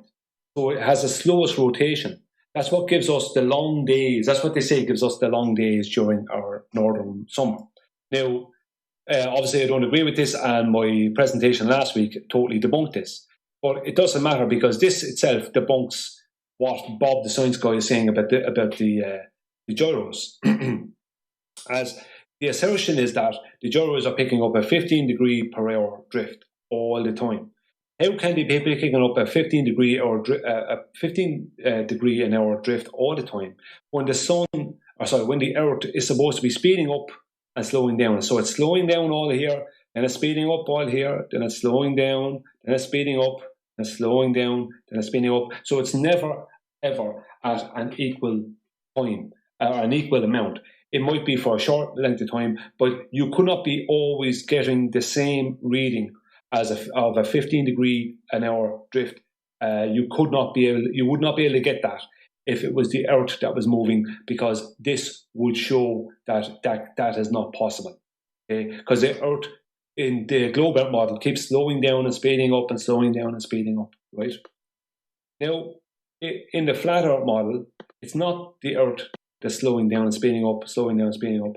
It's the sun that's doing it. In our model, the sun is slowest and highest and making it when it's going over the Tropic of Cancer, okay, in the northern summer. Then it starts to drop down as it goes through the equinoxes, or through the September equinox. And it starts to come down and down to its low, past the equator, and widening out. It's moving faster and it's widening out. Then it gets down to its lowest and widest point, where it's moving fastest around the Tropic of Capricorn. This is a fact. This is really happening. This is not something that I'm making up. This is really happening, and it happens all the time, every year, all the time. So the sun is always slowing down and speeding up in our sky. It's asserted that it's the Earth that's doing it by the globe Earth side. It's asserted by Flat Earth that it's and I think I've totally proven that last week with my presentation, that it is the sun that's doing it and not the Earth. Okay, but either way, it doesn't matter, because it cancels both of them out. It can't be the sun or the Earth that's being measured in this 15-degree drift. So it has to be something else. Some people have asserted it was the ether. I can't assert that. It hasn't been proven. I can't assert that. I understand why people would assert that. To me, I think it's just picking up the sky. There's a 15-degree drift per hour in the sky, as whether you believe it's the Earth or the sun that's slowing down and speeding up, it's only the sun and the Earth that's affected. The sky is still moving at the same speed, as far as I know.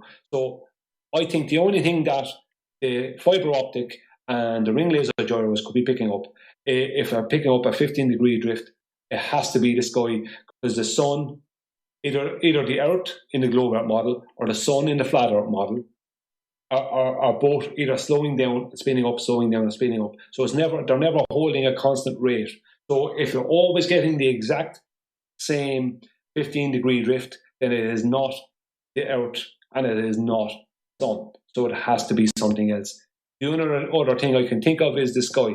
So it can't be the Earth, it can't be the sun. Regardless of what you believe, whether you believe in the globe or the flat Earth, it can't be either of them, because they are not moving at a constant same rate. They are changing. The sun changes its position all the time in the sky, as is proven by the analemma of the sun, and it's changing its speed, and it's changing its rotation, its width of its rotation. So its speed is changing, the width of its rotation, and its height in the sky is changing throughout the year. Okay, so this is the people who believe in the globe calculate that the sun doing this means the Earth is moving, because the belief is that we're going around the sun. So on the globe Earth model, the sun can't be doing it because it's more or less stationary, or we're going around it.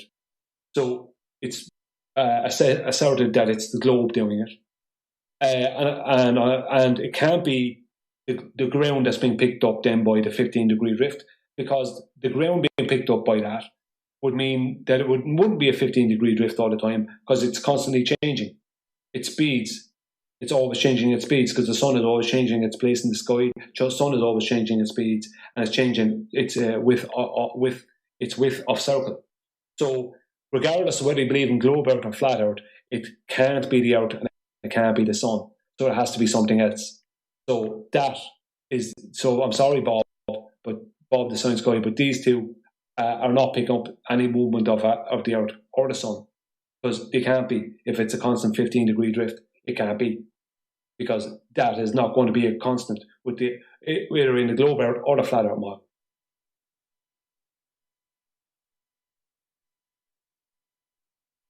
Okay, we're on to our last section now, which is the EQ mount. Okay, so these are several arrows. This is supposed to be the axis of the globe. These are several arrows.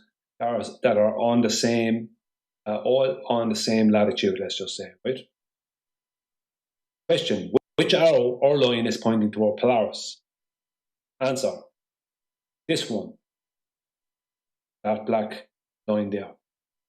It's 3/4 of a degree off of Polaris. The other red arrows are constantly moving, so they could not stay pointing at Polaris, as Polaris is stationary, and they are on a moving globe. The reason I'm putting in them those arrows is if you polar line your EQ mount, this point here, on this first red arrow, gravity is not a force. It's moving from east to west, right? It's moving anti-clockwise. So either, no matter where you put your EQ mount, no matter where you along this line alone, you polar align it, it will not stay polar aligned for literally only a couple of minutes at best, even only a couple of minutes, because it's eventually going to move.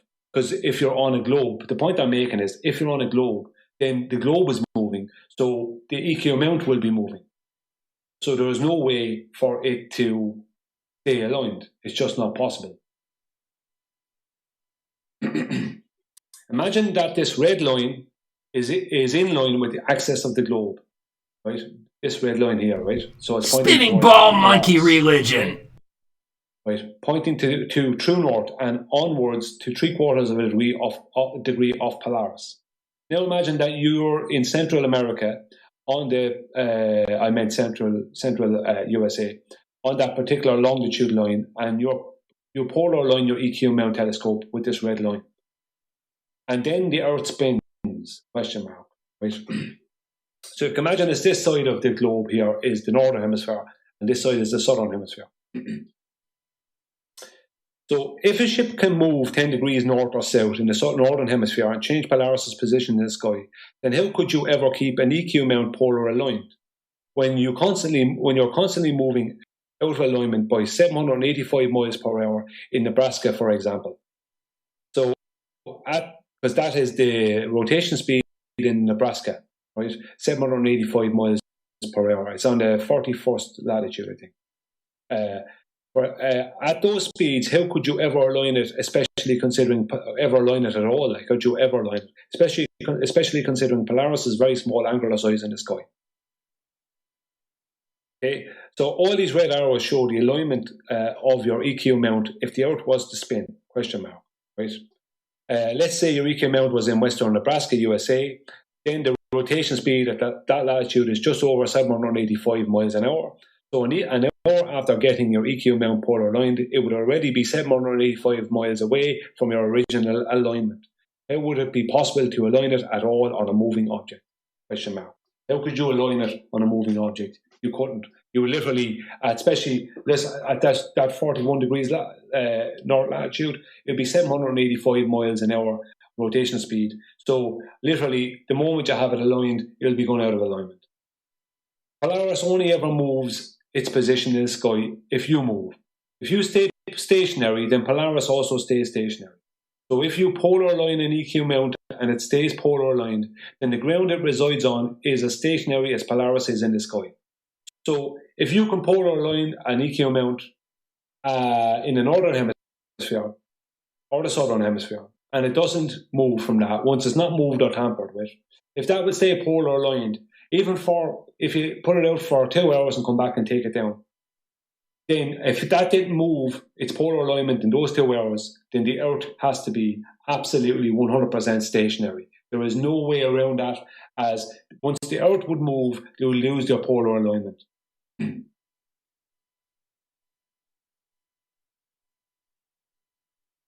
Polaris only ever moves in the sky when you move on the land or sea. Other than that, it stays stationary. So if you polar align an EQ mount telescope and it keeps its alignment, as they do, then the ground that the EQ mount telescope is situated on has to be stationary. Otherwise, it would lose its alignment almost immediately. As if once polar aligned, you move the EQ mount a foot to its right or left while holding the exact same elevation from the ground and keep its initial line. It will show to be out of alignment.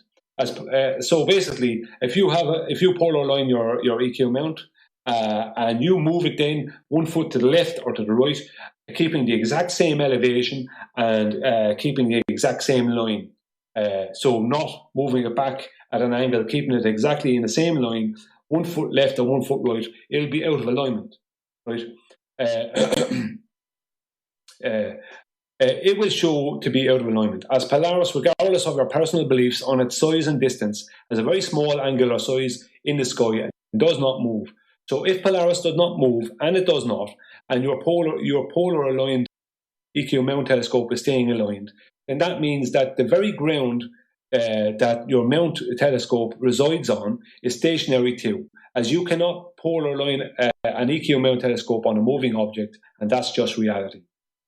These arrows show the progress that can be expected from a North Polar alignment EQ telescope, as the globe Earth would turn on its axis, starting from the yellow arrow where the EQ mount has been aligned to the turquoise, on the yellow arrow, which is here. The EQ mount has been aligned to the turquoise, right? So it's starting at the yellow, then it'll be moving to the turquoise. Okay, so the yellow arrow is pointing towards Polaris, but then the turquoise one is not. And then on to the green one, which is not either. So eventually what's going to happen is that you're basically, or if you did it the opposite way, it doesn't really matter which direction it would spin, because either way, you're going to lose it immediately. Right? You can clearly see that there is no possible way that the EQ mount can successfully stay aligned once moving or being moved. Now, basically, if you move an EQ mount in any way, shape, or form, once it's being polar aligned, it loses its polar alignment. So it cannot stay polar aligned if the ground it's on is moving. So this is the Bob the Science Guy. The EQ mount having a polar alignment totally proves that the Earth is not moving. Because if you polar align an EQ mount, it stays polar aligned unless you move it or tamper with it, right? Unless wind knocks it over or a dog runs into it, right? It will stay polar aligned. As long as you can see a clear night sky, you will still see Polaris in the lens for the polar alignment. Okay, so this completely disproves any movement of the globe. So that is basically the end of the presentation. I know it was long and it was a bit very scrappy. I tried my best to keep it, to try and make it as flowing as possible, but unfortunately I ran into I lost photographs and stuff like that I should have had, that it's things I'd done and diagrams I'd made weren't there. I don't know where they went there, but I still went on with it anyway. So to Bob the Science Guy, the gyro compass does not prove the rotation of the Earth, as I have proven with the Mercury, that it was Mercury that was causing it to move. It was causing it to move and causing the precession.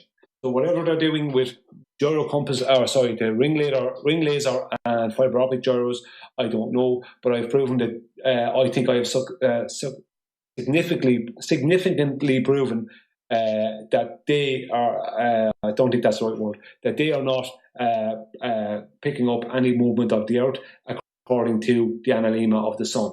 So if you look at the analemma of the Sun and what the Earth is supposed to do in the globe model, I look at it on the flat Earth model of what the Sun is supposed to do, then there is no way it can be picking up any of those, right, in its 15-degree an hour drift. It has to be the sky or something else. It's not picking up those.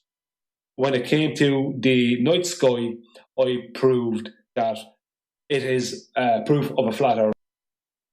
If you can see that much of the night sky from the equator, and that's without having to look down, you're looking up and off at up and out at an angle. You're not looking down to try and see a pole, and you could only do that at one side. You would not be able to do it at both sides. You'd have to go and look at one side, then come back and look down the other side at the other side. That's the only way you would be able to do it somehow.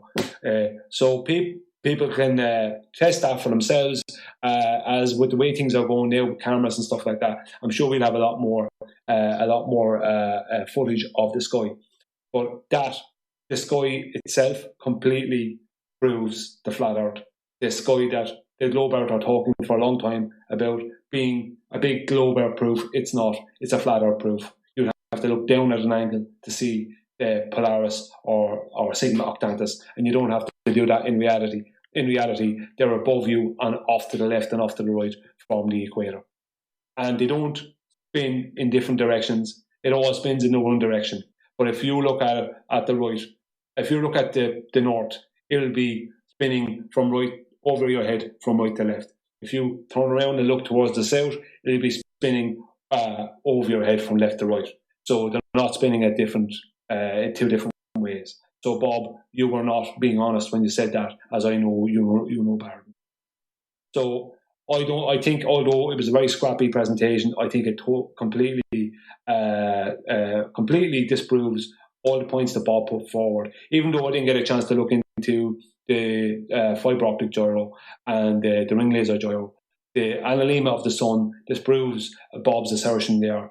The gyro compasses the electric current with the mercury and the North Pole's magnetic current disproves the gyro compasses in the first place. Because the original gyro compasses, that's how they worked. Even though they asserted gravity and they asserted Earth's rotation, it had nothing to do with it. So I think, and the EQ mount, the sky proves the Earth to be flat. Completely proves the Earth to be flat. All the stars in the sky proves the Earth to be flat. And the EQ mount proves it to not move.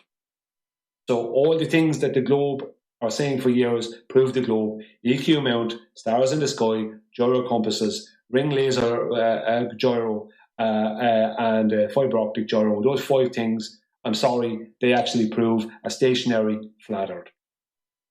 Okay, thank you for watching, and I know it was very long, and thanks for sitting through it, and I hope it was enjoyable.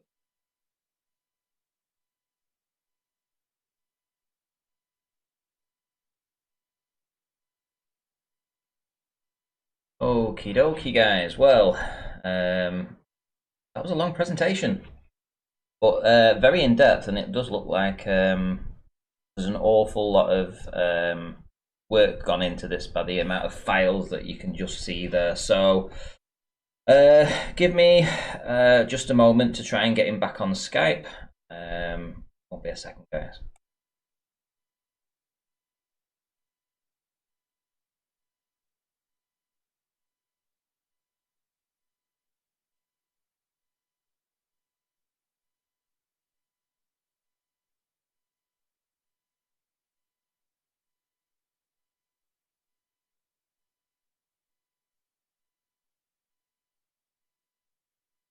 Hello. Hello. Going. You can hear me? Yes, I can hear you. Excellent. Well, that was a bit of back and forth, especially in the chat as well. I mean, I saw the chat lighting up. Hiya. Yeah. I actually, if I could have done the whole presentation more concisely, it would have worked better. But it's still, the point still got people arguing, which is kind of what you want. I mean, I suppose you can do that if you do a presentation for as long as you have, because you seriously went in depth there. Again, it all comes down to the scrutiny of the chat, and we actually have had a few questions already. So if you just give me a second to get to the very first question. Essentially, it says you made a positive claim that gyros have mercury in them. Have you opened one up to prove your claim, or are you assuming? No, that was from the newer gyros, the new ferry gyros, gyro compasses. Is he talking about, this person talking about gyros or gyro compasses now? That was just for gyros, I think. That's the question.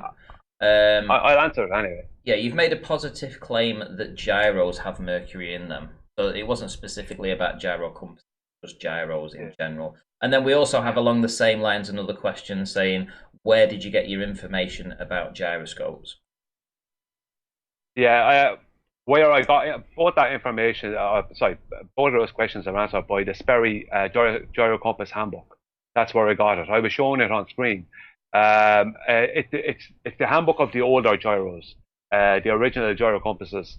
As the gyro compasses they have now have fiber optic gyros in them. so they work different. They don't have the old mechanical in them anymore. Okie dokie. Right, so we have a question from Toady. How do you explain the fact that the EQ mounts visibly move to adjust for the rotation of Earth? You can look and see them tracking and altering the stepper motors on the ring mount. No, there's a 4-axis movement on the EQ mount. I'm not arguing that the EQ mount tracks the stars and all that. I'm not arguing that. But the point I'm making is that once you polar align the EQ mount to, let's just say, in the northern hemisphere, you polar align it to Polaris. Once you polar align it, if you move that even an inch to the left or right, and you keep the exact same elevation, and you move it in the exact same line, it'll go out of alignment. So it's impossible for the EQ mount to polar align in any way to 3/4 of a degree off of Polaris or off of 3/4 of a degree off of Sigma Octantis. It's impossible for that to happen if the Earth is moving, because as soon as you would have it, as I used the 41-degree latitude in western Nebraska. I think it was 780 something miles an hour or something that the Earth supposedly rotates at that latitude. So that's going to, within an hour, you're 780 whatever miles away from where you started. So you can't stay polar aligned, because once it's polar aligned, it can't be moved at all. Otherwise, it will go out of alignment with any movement whatsoever. Yet we know that Polaris does move when we move. And that's why it's been used by ships' captains for navigation for centuries. What's interesting in the chat is that it's very divided between. You can see a clear divide between the Globers and the flat Earth people in the chat. People that I know and I know what side of the argument they're on. And essentially, you're getting a lot of kudos from the flat Earthers for what would essentially be a very good presentation. And you're getting an awful lot of hate from the Globe side, saying it was a pretty crap presentation, essentially. So it's very clear that there's still a way to go in this subject. So let's carry on with some of these questions. So from Bob the Science Guy, ask him what the right-hand rule is. I don't know what the right-hand rule is. Did you get into that was that question brought up in the chat prior to me asking you just now? No, I didn't hear that. Okay. That's something else to do with gyros. I only worked on what the original gyro compasses did. The assertion in the handbook is that it's Earth's rotation and gravity. Yet the Mercury, with an electric current running through it, which it does have, and the magnetic north proves why the Mercury tube is on the horizontal axis is turning clockwise. And that's, if you look at Vsauce did a video on a very basic video, I think it was Vsauce, on the basics of a gyro, and exactly what the Mercury is doing is exactly what's causing the torque, and the torque causes the precession. So that's, I didn't need to go any further on that. There's no point me. I would have had to go down the road of learning about ring laser gyros, or sorry, fiber optic gyros, to go any further on that, because I just wanted to get down to the bare bones of it, because there's a lot in it, and to learn about it, even just to spot that much, as I proved with the Mercury, I can prove what I say with the video, the 3-minute Mercury video, whereas it's on the ball side now, or Bob's side, to prove that it's the rotation of the Earth and gravity. And even though his presentation wasn't on gravity, it's asserted that it's gravity involved in the gyro compass, in the working of the gyro compass. So now that's two assertions, rotation of the Earth and gravity, that have to be proven for his assertion to be true. Where I'll be going over my latest test so results. A follow-up question from Toady. Can you present your data for observations around the claim the Earth is flat and a small sun revolves around and changes size and is close to the Earth? Can you share these observations? Yeah, the analemma, the solar analemma, tend to look at the solar analemma, that explains everything. That's the data. The solar analemma is the data. As the solar analemma does not work on the globe, that's the very thing that the globe side, had the biggest problem with, was to explain the solar analemma, and that's why you have the further away from the sun in the northern summer, and closer to the sun in the southern summer, and all that. That's and the slowing down when you're furthest away from the sun and speeding up when you're closest to the sun, all that nonsense, that's all based around the solar analemma, because the globe needed to explain the solar analemma. For the person asking the question, for them, they should ask themselves, this is important. Everything that involves the Earth rotation involves watching the sun move around in the sky. So what is more likely?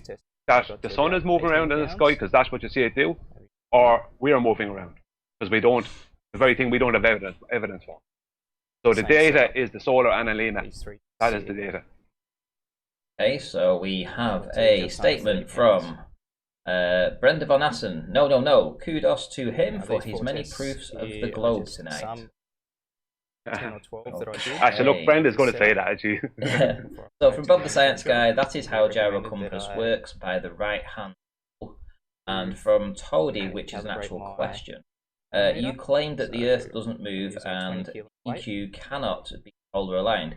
You accept EQ mounts work, therefore how do you explain the fact that as they are created based on a globe?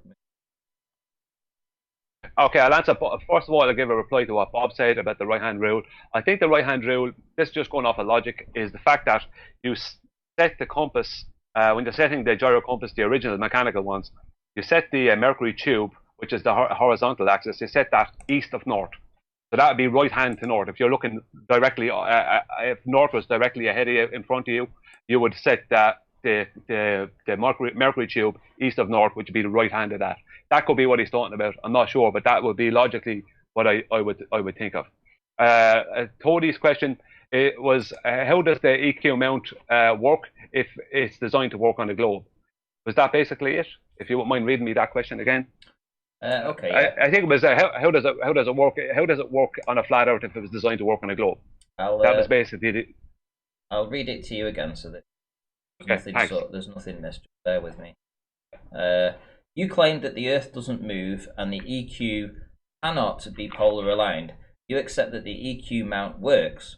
Therefore, how do you explain that fact as they are created based on a globe moving? Very simply, the person who created it pre-assumed that they were on a globe. That's why it's designed to be a polar line 3/4 of a degree off a Polaris. That's the reason. It's designed, that's why it's so complicated.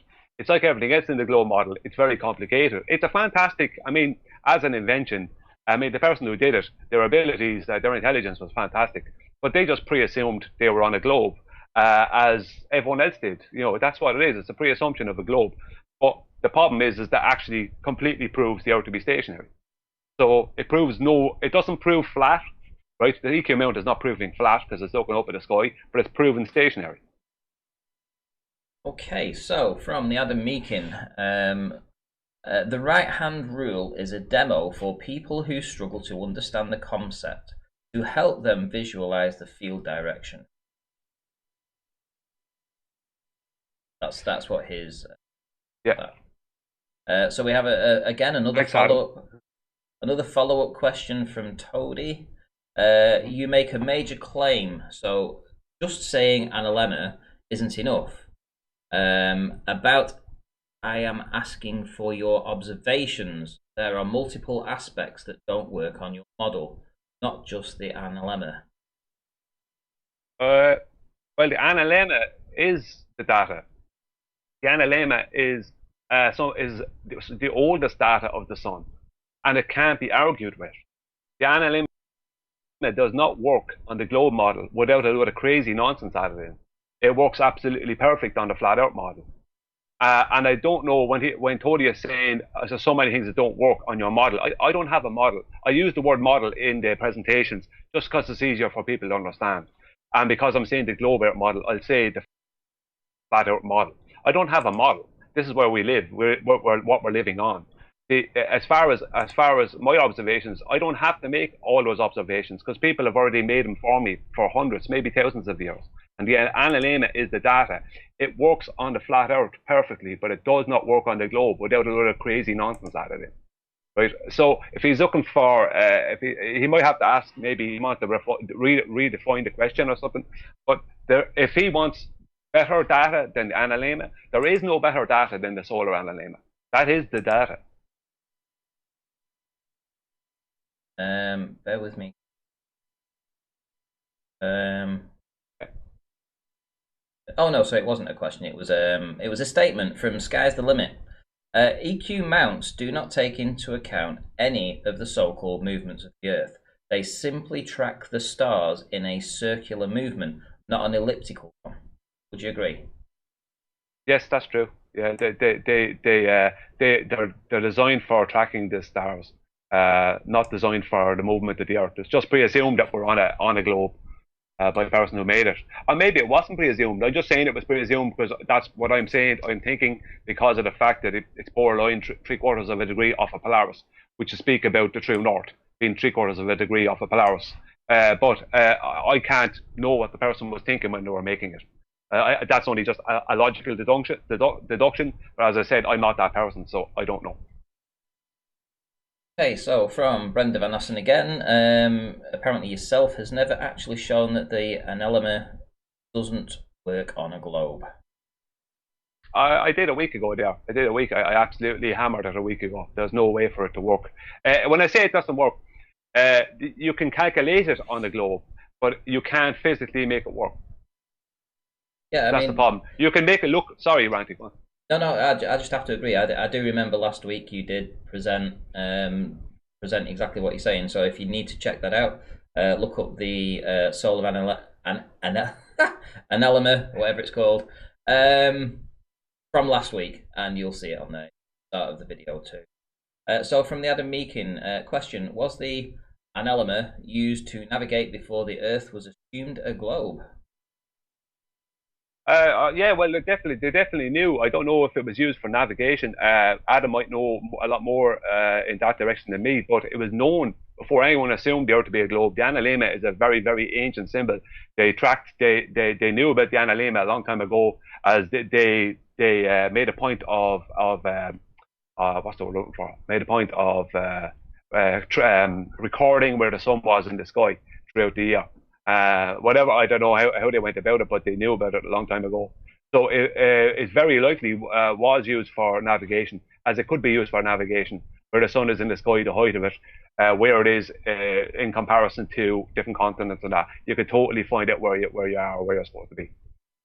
Okay, so Toadie's not impressed with your apparent lack of data and just with your explanation. So I'll read the question. Okay. Of course, you need to present evidence. Hand-waving, no model, and no explanation for lunar eclipse, sunrise, sunset, solar eclipse, seasons, and I can go on. No data and no explanations. No, it's like for a start, there's somebody who just asserts things without knowing. The analemma completely explains all the seasons, without a doubt. 100% explains them on the flat Earth. The seasons aren't a problem whatsoever. The eclipses thing is something I'm looking into. But has anyone taken the fact that the sun rises and falls and moves different speeds and gets a wider and a tighter circle throughout the year when they're thinking about eclipses? Like, I don't know what's making eclipses. I don't know what's doing that. I'm not up there. I don't know that. But I know one thing is that what Bodie actually doesn't know either. He just assumes that it's a globe Earth. He actually doesn't know either. So he's assuming that it's the Earth that's getting in the way. But where's the evidence of that? You know, where's the evidence that it's the Earth that's in the way of there's a round Earth in the way of the moon and the sun or whatever else, you know. I mean, making assertions that we can't explain a solar or a lunar eclipse on the flat Earth. It's the same thing for the globe Earth. How did they explain that? How did they prove it? You know, where did they go to NASA? You know, they don't have a good track record. Okay, so Bob's made a suggestion, but perhaps not tonight. He'll be driving soon and he'd like to hop on for a second to set this guy straight. However, he goes on to then say that the sound quality will be bad. And if he's driving soon, I don't think it's really enough time to just come on and just have a quick back and forth. You know, if you guys want to get into this and do a proper back and forth. Not proper, yeah. I mean, I can work with you guys. I could work on just 5 questions each or 10 questions each. As many questions as you feel is going to be enough to actually get your point across. And if that means more than 5, I'm quite happy to do that. You know, it'll be a longer debate, obviously, but essentially we'll try and get down to the results. But it's very clear that you guys have a big difference of opinion here, and it's really split down the middle. So, what I mean, would you be happy to do a debate with Bob at some point in the future? Absolutely would. Bob coming in here now, what he's going to do is going to come in here and he's going to throw a couple of things at me and then disappear. And it's going to be stuff that he knows about that I probably don't know about, some inner workings of the fiber optic gyro or something like that. So I don't know what he's going to do, but just popping in for a second and going off, he's just going to come in. It's like come in, hit me in the back of the head and run off. It's that kind of a thing. So if he wants to debate, we'll do a proper debate, and we can do the 5 questions thing. He's trying to. Bob tried to give me an ultimatum in the chat that it has to be Tuesday at 6. It's either then or no time. This kind of stuff. It's like I'm flexible. He said Tuesday at 6. I said Friday at 9. He said it's Tuesday at 6. He didn't even say just because it was working. He did add in he was working, but he gave me an ultimatum on it. It was like, it better be then or else kind of attitude. And it's like, that's not the attitude. I have no problem debating Bob, but Bob has to show a little bit more respect and has to understand that not just him, he's not the only person with a life. So it may not be next week, it could be the week after, but I totally want to. That was why I came back with the presentation, was the intent of having a debate with Bob.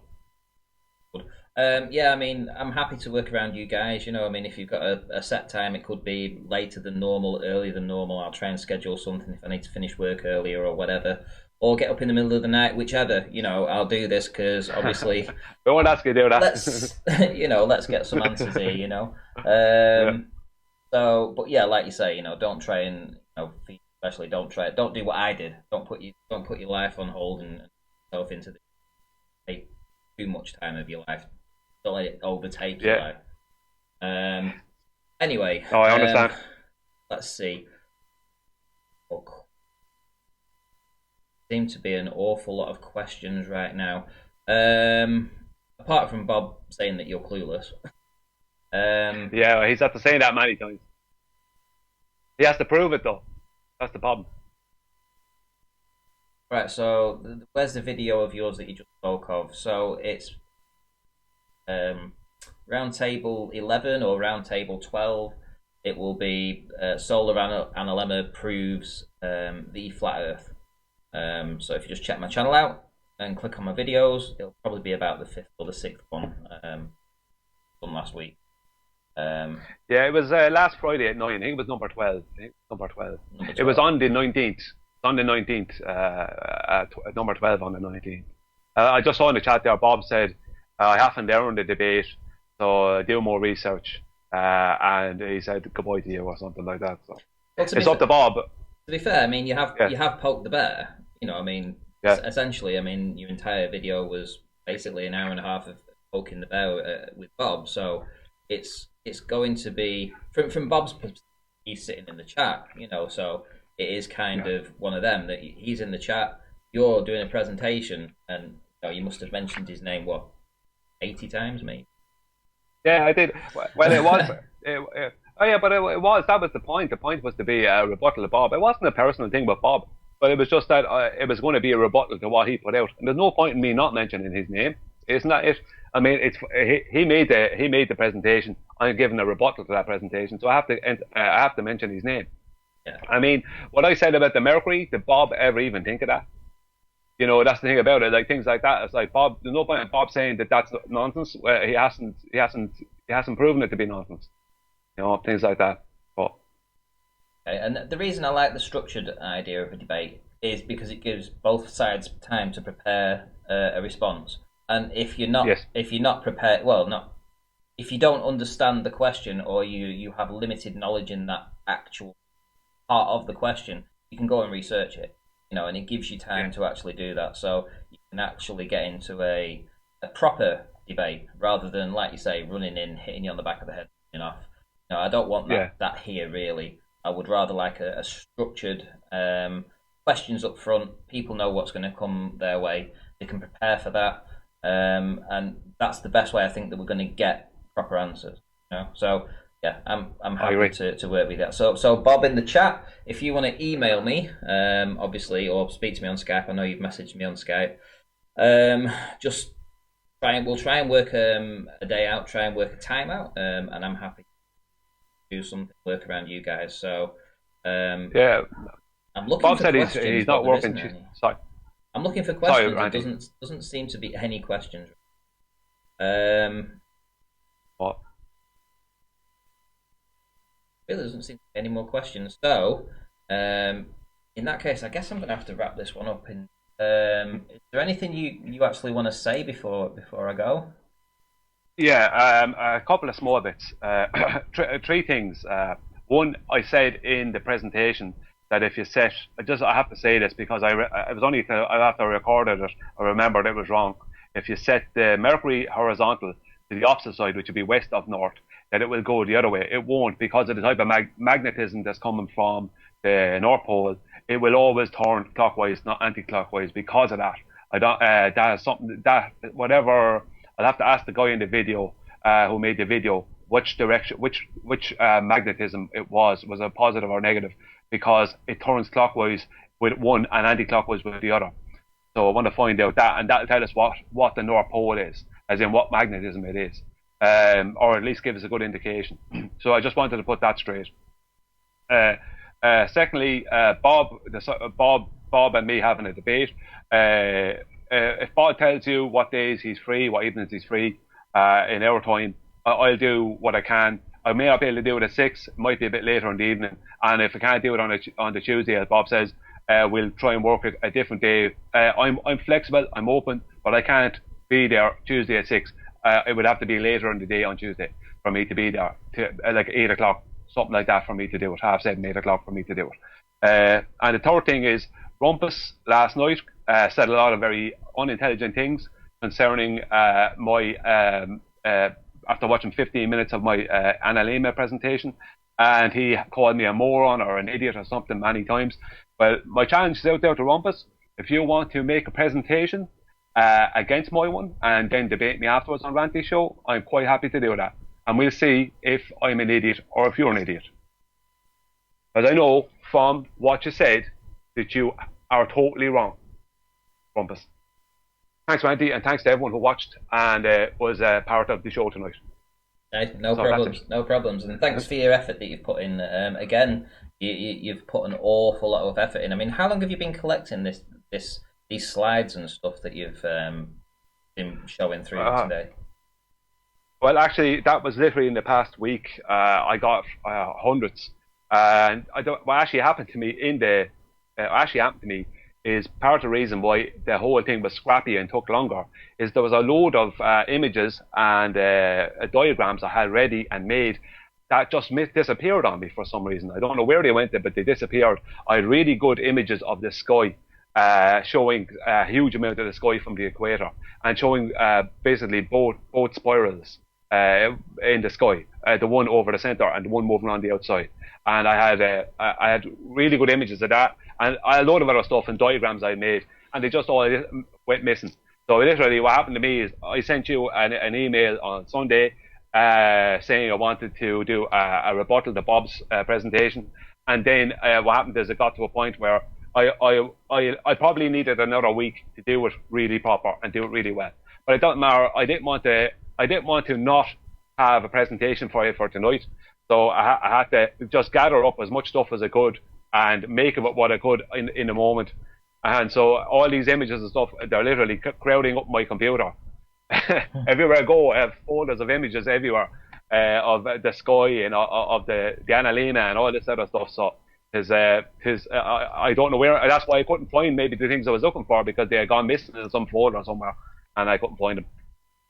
Well, as I say, thanks very much for what you've done. You managed to stick to your word and get the presentation done for Friday, which was excellent, really. And it seems like, as I say, Thank you. The one thing I would say is that because the chat has been so quiet, and it seems that there's just the one typical question about Mercury that's cropped up a couple of times.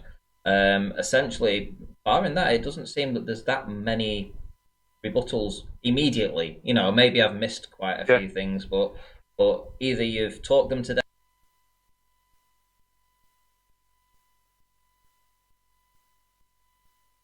But either way, I do appreciate the effort that you've done. So thanks for stopping by.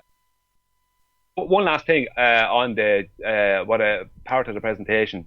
Well, the part where I was showing the sky, where I was showing all the sky, and that time lapse virtual reality movie of the sky from the equator, showing the whole sky.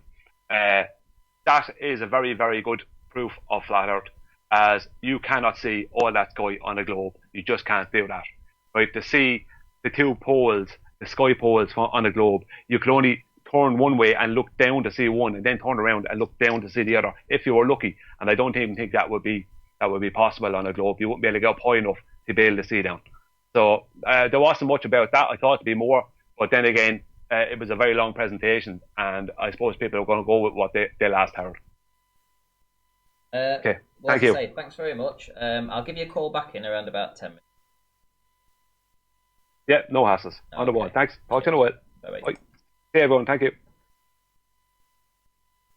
Okay, right. Well, guys, thanks very much. Again, it's been a really long presentation. I hope that you actually got something out of that. I hope you enjoyed it. I certainly enjoyed it. I would love to see a debate happen between Bob and Brian. I would love that to happen at some point. In the meantime, on Monday, we've got Paul on the Plane. Quite a well-known flat earther. You guys will know him. Very into his NASA, and NASA is fake, and the moon landings were faked. And he will be doing a presentation, 10 p.m. BST, London on Monday, London time, Monday, on this channel. So stay tuned. Essentially, we could, maybe at some point, have a debate even between Gem Panda and Paul on the Plane. Now that would be something really cool, because as far as flat Earth and globe Earth go, I mean, these guys are right up there for the best, especially with the moon landing stuff. So to get these two to perhaps have a potential head-to-head is something to look forward to for sure. We have Iron Realm Media starting in 10 minutes. That's IRM, Iron Realm Media. And their show will be starting in 10 minutes. If everybody wants to carry on and have more Flat Earth tonight, then that's the place to head over to. I was going to check the super chats, but there's nothing to respond to. There's no super chats today. So we've had two shows. We've had an hour and a half and almost 2.5 hour show on this particular one. So I hope I've entertained you for the last 4 hours. It's been a long night. It's been a long week. And yeah, looking forward to the weekend. And I guess I'm going to see you guys on Monday now. I think I'm going to have the weekend off. Anyway, thanks for stopping by, guys. I'll see you all in the next one.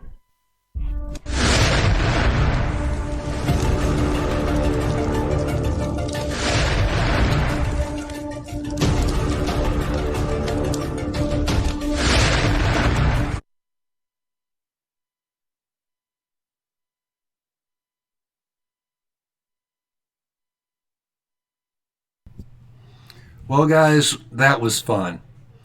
Now, I went ahead and posted the 5 questions I sent to Ranty on gyroscopes and anolemas, but we'll see how that turns out.